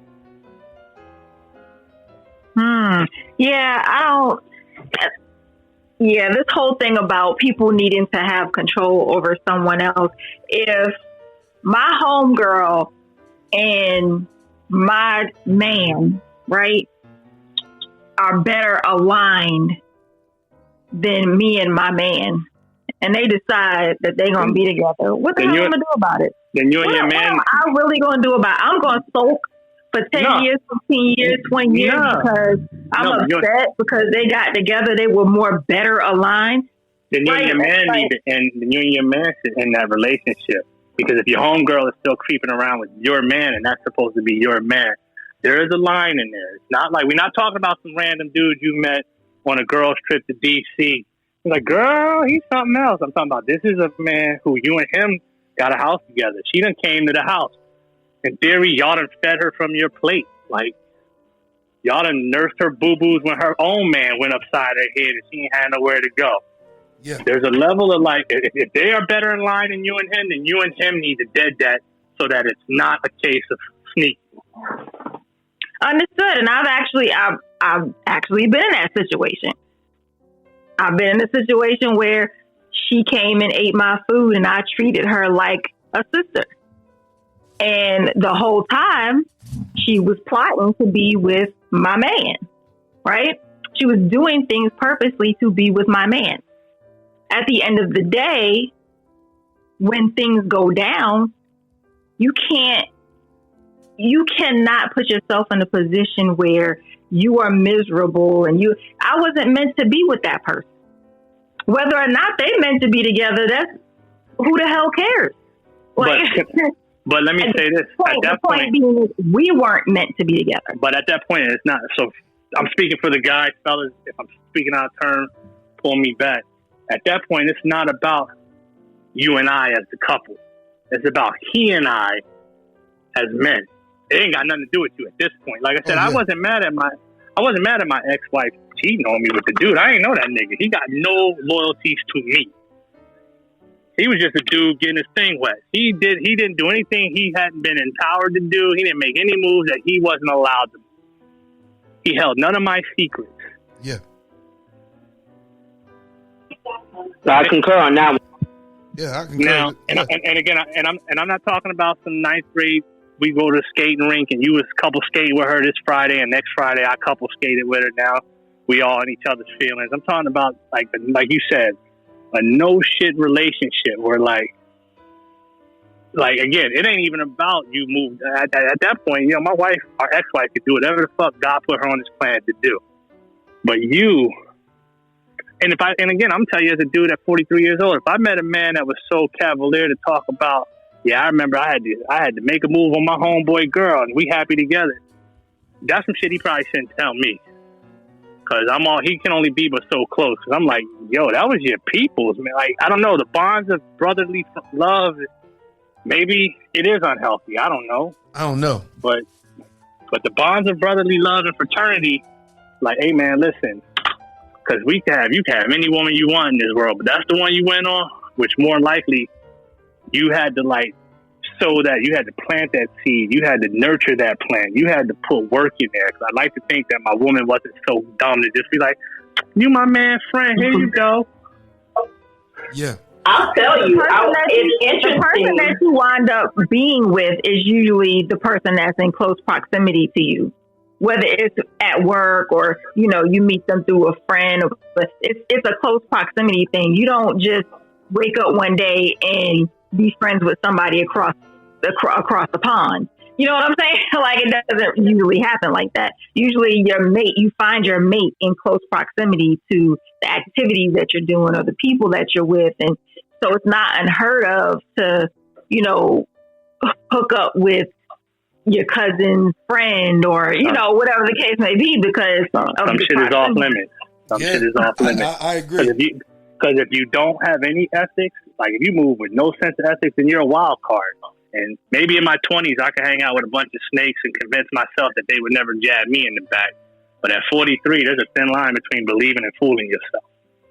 And it's interesting to hear this, to listen to this conversation about a different topic. So when we're talking about cheating and bringing children into a relationship and offering forgiveness, and it's whatever works for the individuals within the relationship. When we switched to this conversation, it was no longer that. It was like, this is the hard line, and this is, you know what I mean? This is how it's going to be, or it should be. So I just wanted to bring that to the conversation, that the offering of grace and the offering of what works best for you has to transition through all relationship decisions.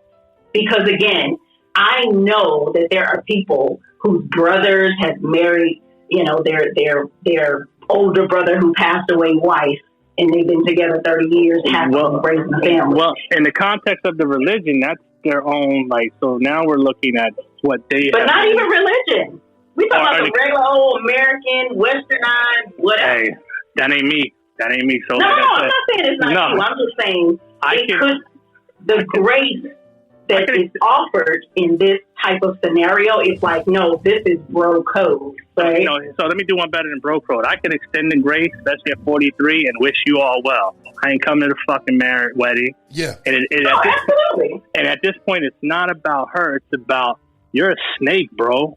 I can never, like, and I don't mean that, like, listen, we all get to a certain point in life where you have to be careful and protective of who you let get too close to you, because more often than not, the people that do you in are the people who are closest to you. Yeah. And if you've already shown me that you value nothing, come on, man. Like, but what if they're honoring and valuing themselves? And if you believe in destiny, then maybe that's their destiny that don't have anything to do with you anymore. And I would hate to be the one that kept you from your destiny. So live your destiny, but I don't have to be part of that anymore. Oh, absolutely, you gone. We done left you and moved on to hey. Live your best life. But I can promise you, any man that was in our circle that knew you moved like that, you probably gonna have to get a new circle of men friends. Oh yeah. Yeah. Oh, well, yeah. I mean, that's fine, too. I just find it interesting that men have that when it comes to the women. But it's a totally different story if I cheat on you, baby. No, like, I would expect, but I would expect you as women to see it that, or not see it that way. I would be very intrigued to see it if your sister moved in on your man, and although you will forgive your sister because blood is thicker than water, like, at what point you like, listen, man, I just tolerate this nigga because he come around because that's my nephew's son. Now, I'm not talking about because y'all got couple skate Friday in 1998 and your little 16-year-old heart was broke. That's not what I'm talking about. I'm talking about, like, yo, you done actually moved in this joint, because at this point it's not about the act. It was about, I don't know. I can extend grace and move on. It's funny. In my book, I actually have a situation similar to this where one of the main character's best friends end up engaged to her ex. One is best friend. That one is best friend. And the main character is like, man, I'm not really tripping on the union. I'm really tripping on the shadiness, right? You know, if they had just come to me and said that they were interested in each other after I was done with them or we were done with each other, I'm sure I could have loved them through this and been fine with it. So I think we have to kind of, you know, to Alicia's point, like, we don't own people. Just because we had them don't mean they belong to us. And again, it doesn't work for everyone. It's not my cup of tea either. But I have seen, when you see success stories or read about success stories, regardless of the culture or anything, it's like, this is something that exists. This is something that can happen. And I would rather have, instead of us speaking hypothetically, like, yeah, maybe, maybe not, I would love to just get some people into the conversation that have actually experienced those types of things and talk about the failures and successes that they've had, because ain't nothing concrete, ain't nothing solid, ain't no rules that's just going to apply to everybody. So I just find it interesting to hear the men speak on it. But I respect it and appreciate it. Yeah. Fellas, I'm going to say this to the benefit of Doc and Brother Leon. Yeah. If I actually met y'all in the physical, brought y'all in my home, you guys are family. And as men, I think we would. There's an expectation, whether it's fair or not, that I would expect you to move around. And I would almost guarantee you, if I knew you guys in the physical and I saw your old lady out there drunk in the club one night and she really needed a ride home, I'm going to take a ride home as a big brother. I'm going to protect what I respect in you. So it's just, again, if you're a snake, and you can't get mad for a snake biting you. The only thing you can do is be mad that you didn't recognize a snake. But if a snake ain't got no loyalty to nobody but a snake, it's only a matter of time for you fucking with a loose cannon. They're going to put you in a predicament that, and then you get what you get. Yeah. So while but I definitely agree with you, man. I agree too, because I look at it like this. I've seen issue. I've seen people. I'm like, dude, that's your brother's girl. I'm saying, one of my friends. Nah, fuck that nigga. Well, right there, if he can say that, then woohoo. What do he say about you? Yeah, so I'm thinking to myself. That's his people. Yeah, I'm thinking to myself, like, there's no respect there. Yeah, if you do that to your brother, I can imagine what you would do to me. You know what I mean? So I totally get it. I mean, and now it almost opens up that whole can of worms. Should you hook up with a person after you done broke up with them? Like your best friend hooks up with your ex-wife or your ex-girl or whatever. I mean, how do you navigate that? I don't move like that. Unfortunately, I'm pretty black and white. Like, so there are some great relationships I lost when me and my ex-wife called it quits. There are some great relationships just because, man, I love them people. And like, when I take my kids to see their grandmother, there's Uncle Ro, which is the husband of my ex-wife's sister. Man, me and Ro, I love that dude. But I also know I would never want to put Ro in a position that it get awkward for him and his old lady. Like, so I speak to Ro, dap him up. We talk shit for about an hour. But man, I would love to roll with Ro. We was the peoples, but sometimes when a relationship ends, you lose custody of things, you lose the house. And unfortunately, sometimes relationships are a byproduct of that. Again, I'm not, like, if I'm messing with somebody, old lady, you better believe, and I know him, this was like some high school shit in our early 20s. And I'm probably going to give the brother the benefit of the doubt, like, yo, me and X, Y, and Z, we kind of like, how you feel about that? And if he really came at me or was hesitant, I value the friendship and the relationship with the guy more than I value what the potential could be. Because I don't live in a world of what might. I live in a world of what is. Yeah, exactly. Hey, can I share something with the females real quick on here? So I'm going to share, this is some game, free game, ladies. Never put your man that you're in a position where another man has something over him. Whatever that means to you. Now, it could be about possession, ownership, I don't care, but whatever that means, never put your man in a position where he's walking down the street and he walk in a room and a group of dudes, all right, here he comes, shut up. Because that will hurt 10 times more than any amount of lie you could tell him, any amount of physical act of betrayal you could do.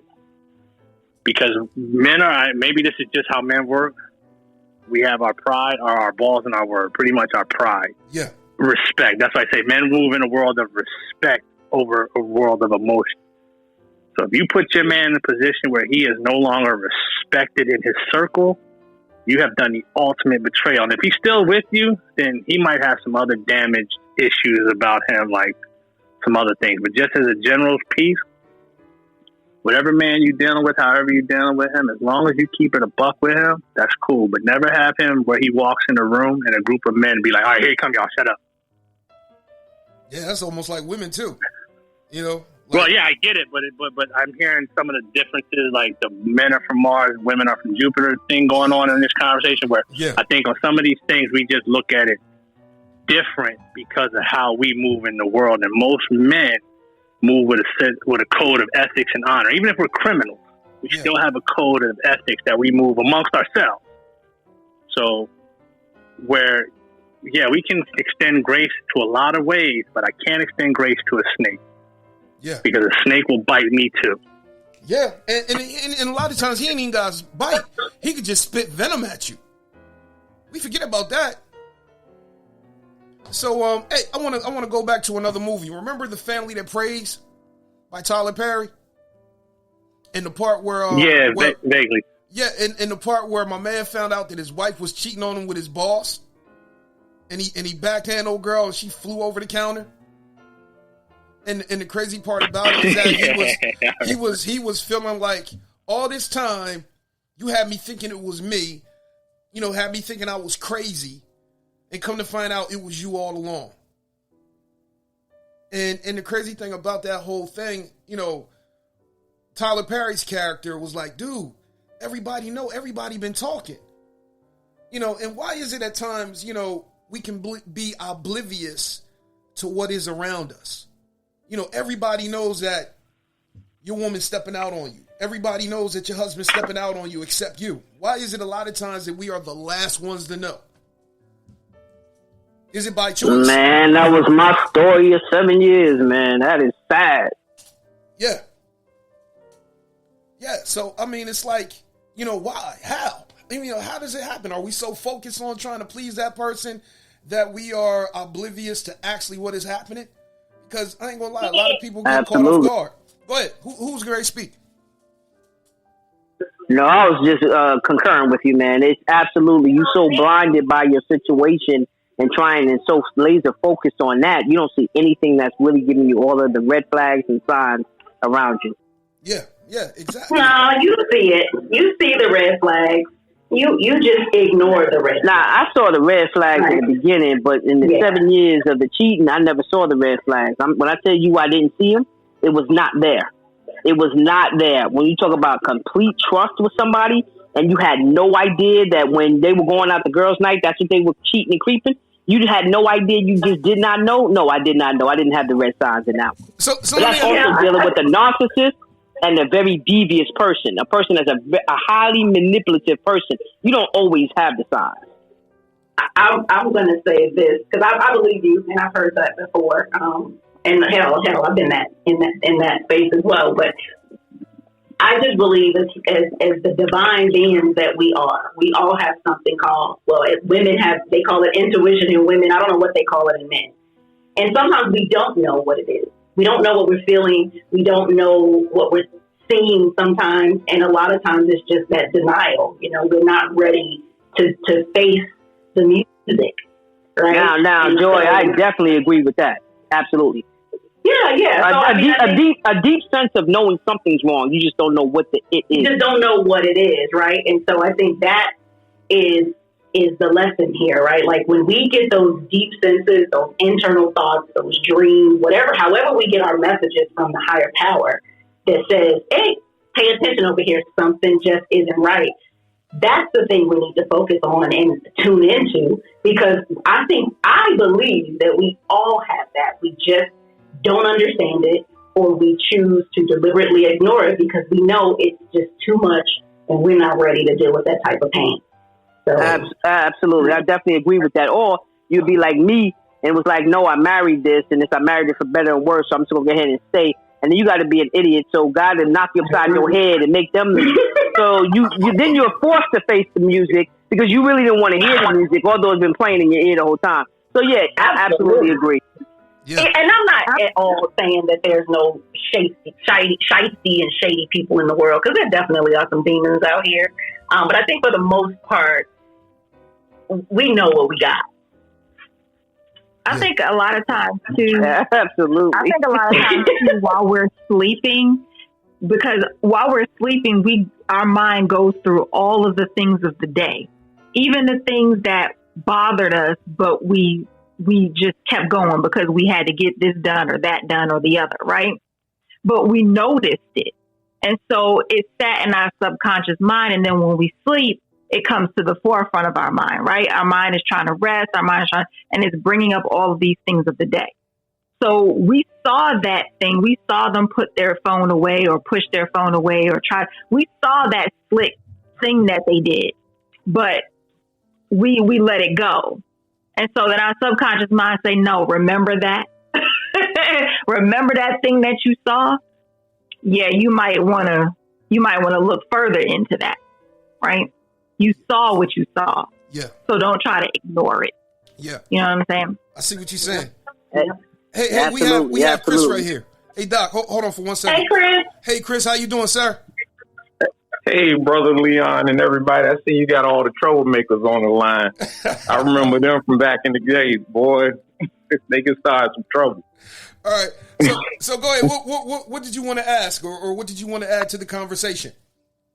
Well, there was something that was said, and take a couple of steps back. It seems like women and men are having two different conversations. And to go back to what was being said, the guys were talking about loyalty. Yeah. A guy not showing the loyalty and stepping over that loyal line is not the relationship that we have the issue with. It's the loyalty or the bond of that brotherhood that we have the relation or the issue with. Whereas what I heard from the ladies up there, it's controlling the situation and all that other good thing. It has nothing with us to do with that control of it. You just stabbed me in the back. And I think anybody that feels like they've been stabbed in the back will feel that way, whether it is male or female. I just think that we have to have that same conversation or get in the same language. And that's what I was noticing. I just wanted to speak on it. Oh, yeah. It's definitely, because I know, with guys, it's definitely different. I'm like, yo, if you scheming on my wife and we supposed to be boys, we ain't boys no more. I'm like, dude, I will never trust you again. I'm like, man, please get out my face. That's the God knows truth. And I even go even further. If you call yourself one of my wife's girlfriends and you trying to plot on me, I'm going to be like, ain't no way in the world you going to be stepping in my house. Matter of fact, I'm going to tell my wife. Because a lot of times we can avoid certain issues if we just, okay, this is the line. I'm not going to let it be crossed. I'm not going to let you disrupt the harmony or the vibe that's in my house. And a lot of times, man, it's, it not only can it be, males, it can be females. And so, I mean, these are the conversations that we have to have. And it's like, sometimes friends ain't friends. Sometimes family ain't family.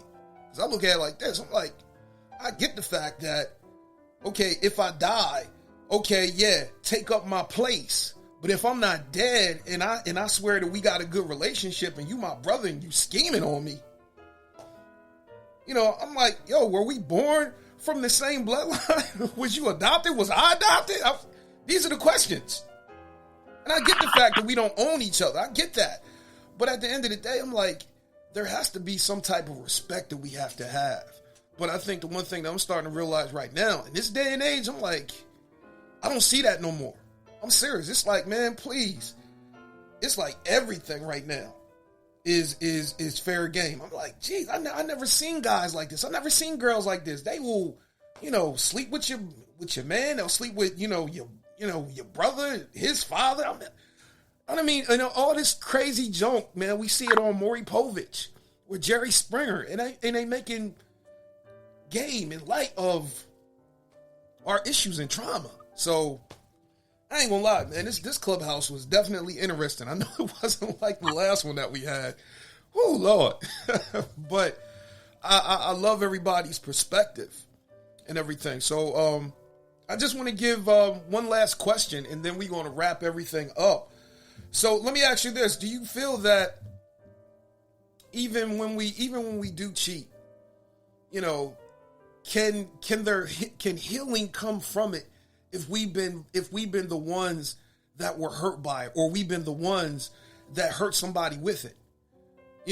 Do we necessarily, okay, I was the villain, but can I actually come back and change my ways and not do it anymore? So somebody talk to me.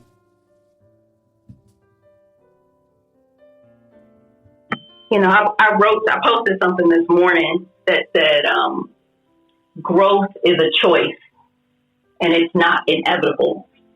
but change is inevitable and not a choice. So I think everybody can grow if they choose to. You know, how you come back from anything is up to you. And anything that you go through in any relationship, parental relationship, familial relationship, intimate relationship, should be taken as a lesson. Because if not, you're probably going to repeat that experience over and over and over again until you learn what it is that you need to learn. And a lot of it is, you know, doing away with this selfishness, doing away with this ownership, doing away and dealing with a lot of the traumas and the pains that the relationship caused us. So, you know, it's up to you. When you're ready, you'll do the necessary things to change your mindset, make better decisions, get away from certain people, apologize. You know, like healing is up to you all the way around. There's nobody that's going to wave at their hand and automatically, you know, your heart's going to be full and open. That's hard work that you have to do. And I think that's why relationship is such a poignant topic everywhere you go. Yeah. It's the one thing that we're all striving for and trying to get right. And we keep failing and failing and failing until, bam, it happens. But I think that is the outcome or the demonstration of all the real hard work that you're doing within yourself. Finding that peace, finding that honesty, and being able to just be your true self, whether it's interpreted as being a snake or interpreted as being a whore or interpreted as being a boring housewife, whatever you are at your core, whatever your spirit is directing you to be, that's who you need to be so that you can heal. But it's no one else's decision. It's no one else's business. And all these rules that we have, we don't even really know where they come from, because marriage to multiple people, cheating, you know, marriage within families to brothers and sisters, that's all in the Bible. Y'all all read from every day. Yeah. So it's just interesting how concepts and ideas and relationships transfer and convert over time, and we really don't even know why. We just do what we believe is right or what we were told was right. Yeah. But healing is a personal decision.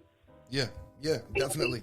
That's a good point. And also, just to add to what Joy said, it's also understanding that everything is a journey. Enjoying the process of the journey is just like growth. You know, sometimes growing pains hurt or whatever, but if you concentrate on the pain of the growth, then you never understand that you grew. It's better to understand that, you know, I'm going to embrace the growth and the journey in the process than to focus on the pain of it. So just like, you know, taking the lessons is a choice. Also understanding that you don't have to stay in that pain is also a choice. Yeah, I got hurt. Yeah, somebody hurt me or whatever, but I can stay there if I want to, or I could take the lesson and run with the lesson, like Joy said, so that you don't continuously repeat the same scenarios. If your life is going around in tailspins, it's because you're not getting the lesson. Once you get the lesson, you'll never repeat the same scenario ever again. So just embracing the journey and understanding that part of the journey is growth. Personal growth. It has nothing to do with anybody else.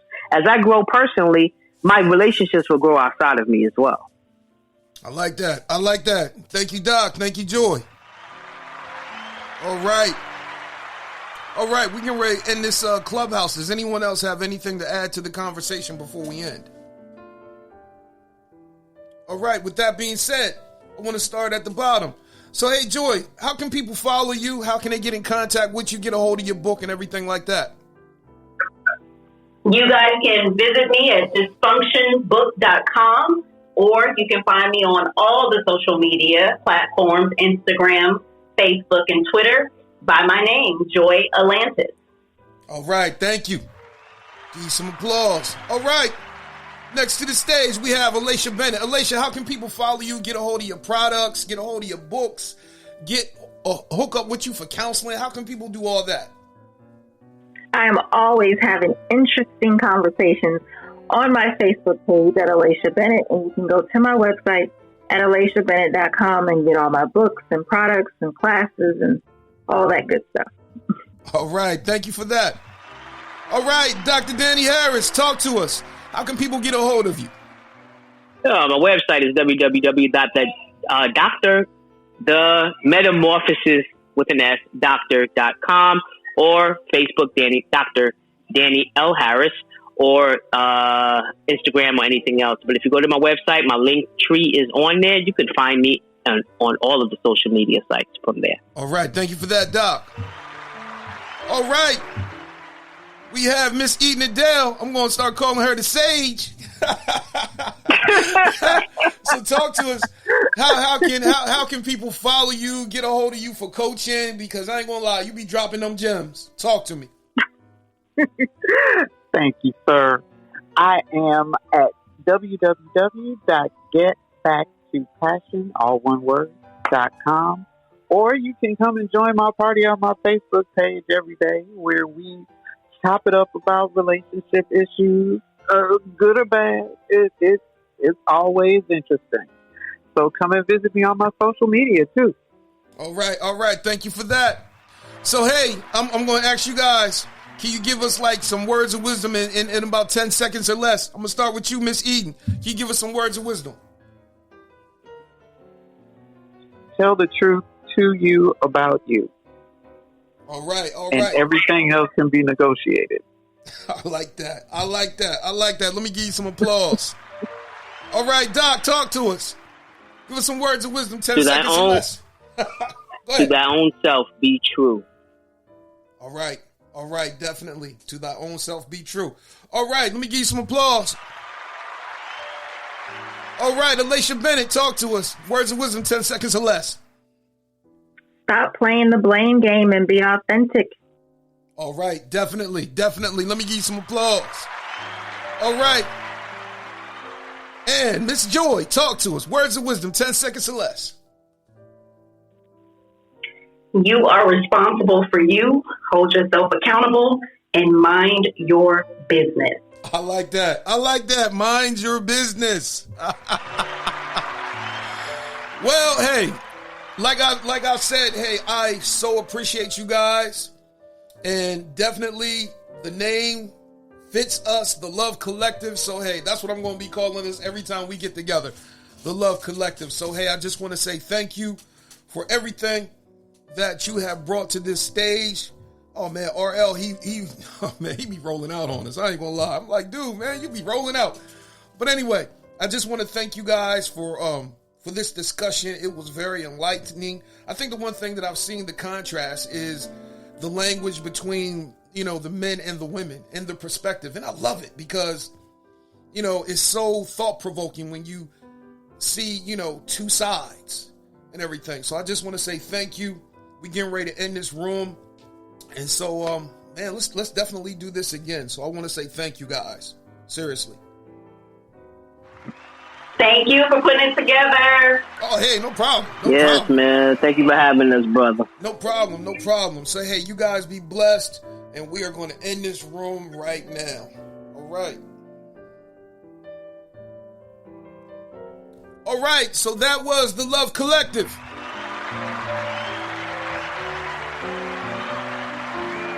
But I just want you to understand and know that you got to be responsible. We don't own people. We don't control people. But at the end of the day, it's about what you are willing to tolerate. You can come back from anything. If you listen to Joy Atlantis, you can come back from anything.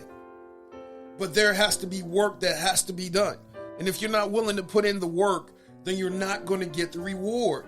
You could pray all day, but you got to put in the work. And that's going to mean being transparent. That's going to mean being vulnerable. That's going to mean going to counseling. So you have to ask yourself, if you want to try to make it work, are you willing to do that? And if you're not willing to do it, then just cut your losses, cut the relationship, and move on. But when you do move on, you need to heal. You definitely need to heal. But so many people, man, they get grimy with their stuff. They get messy with their stuff. And then they bring other people in who don't need to be in it, who didn't ask to be in it. So that's the thing, man, that we talk about. And that's why, I shared that Kevin Samuels video on my Facebook page. That's why we talked about it today. Because there's so many people, you got to look at it. Not only do your sexual decisions affect yourself, but sometimes they affect other people. They affect the babies. They affect the families. And so we got to be conscientious about the decisions that we make sexually that could not only We think it ain't going to hurt us, but it ends up hurting somebody else. And this is the reason why we have to be honest. And we have to be people who think. Gotta start thinking, man. Thinking with your head instead of your private part. So, with that being said, guys, I just want to say it has been a pleasure bringing you this Clubhouse edition.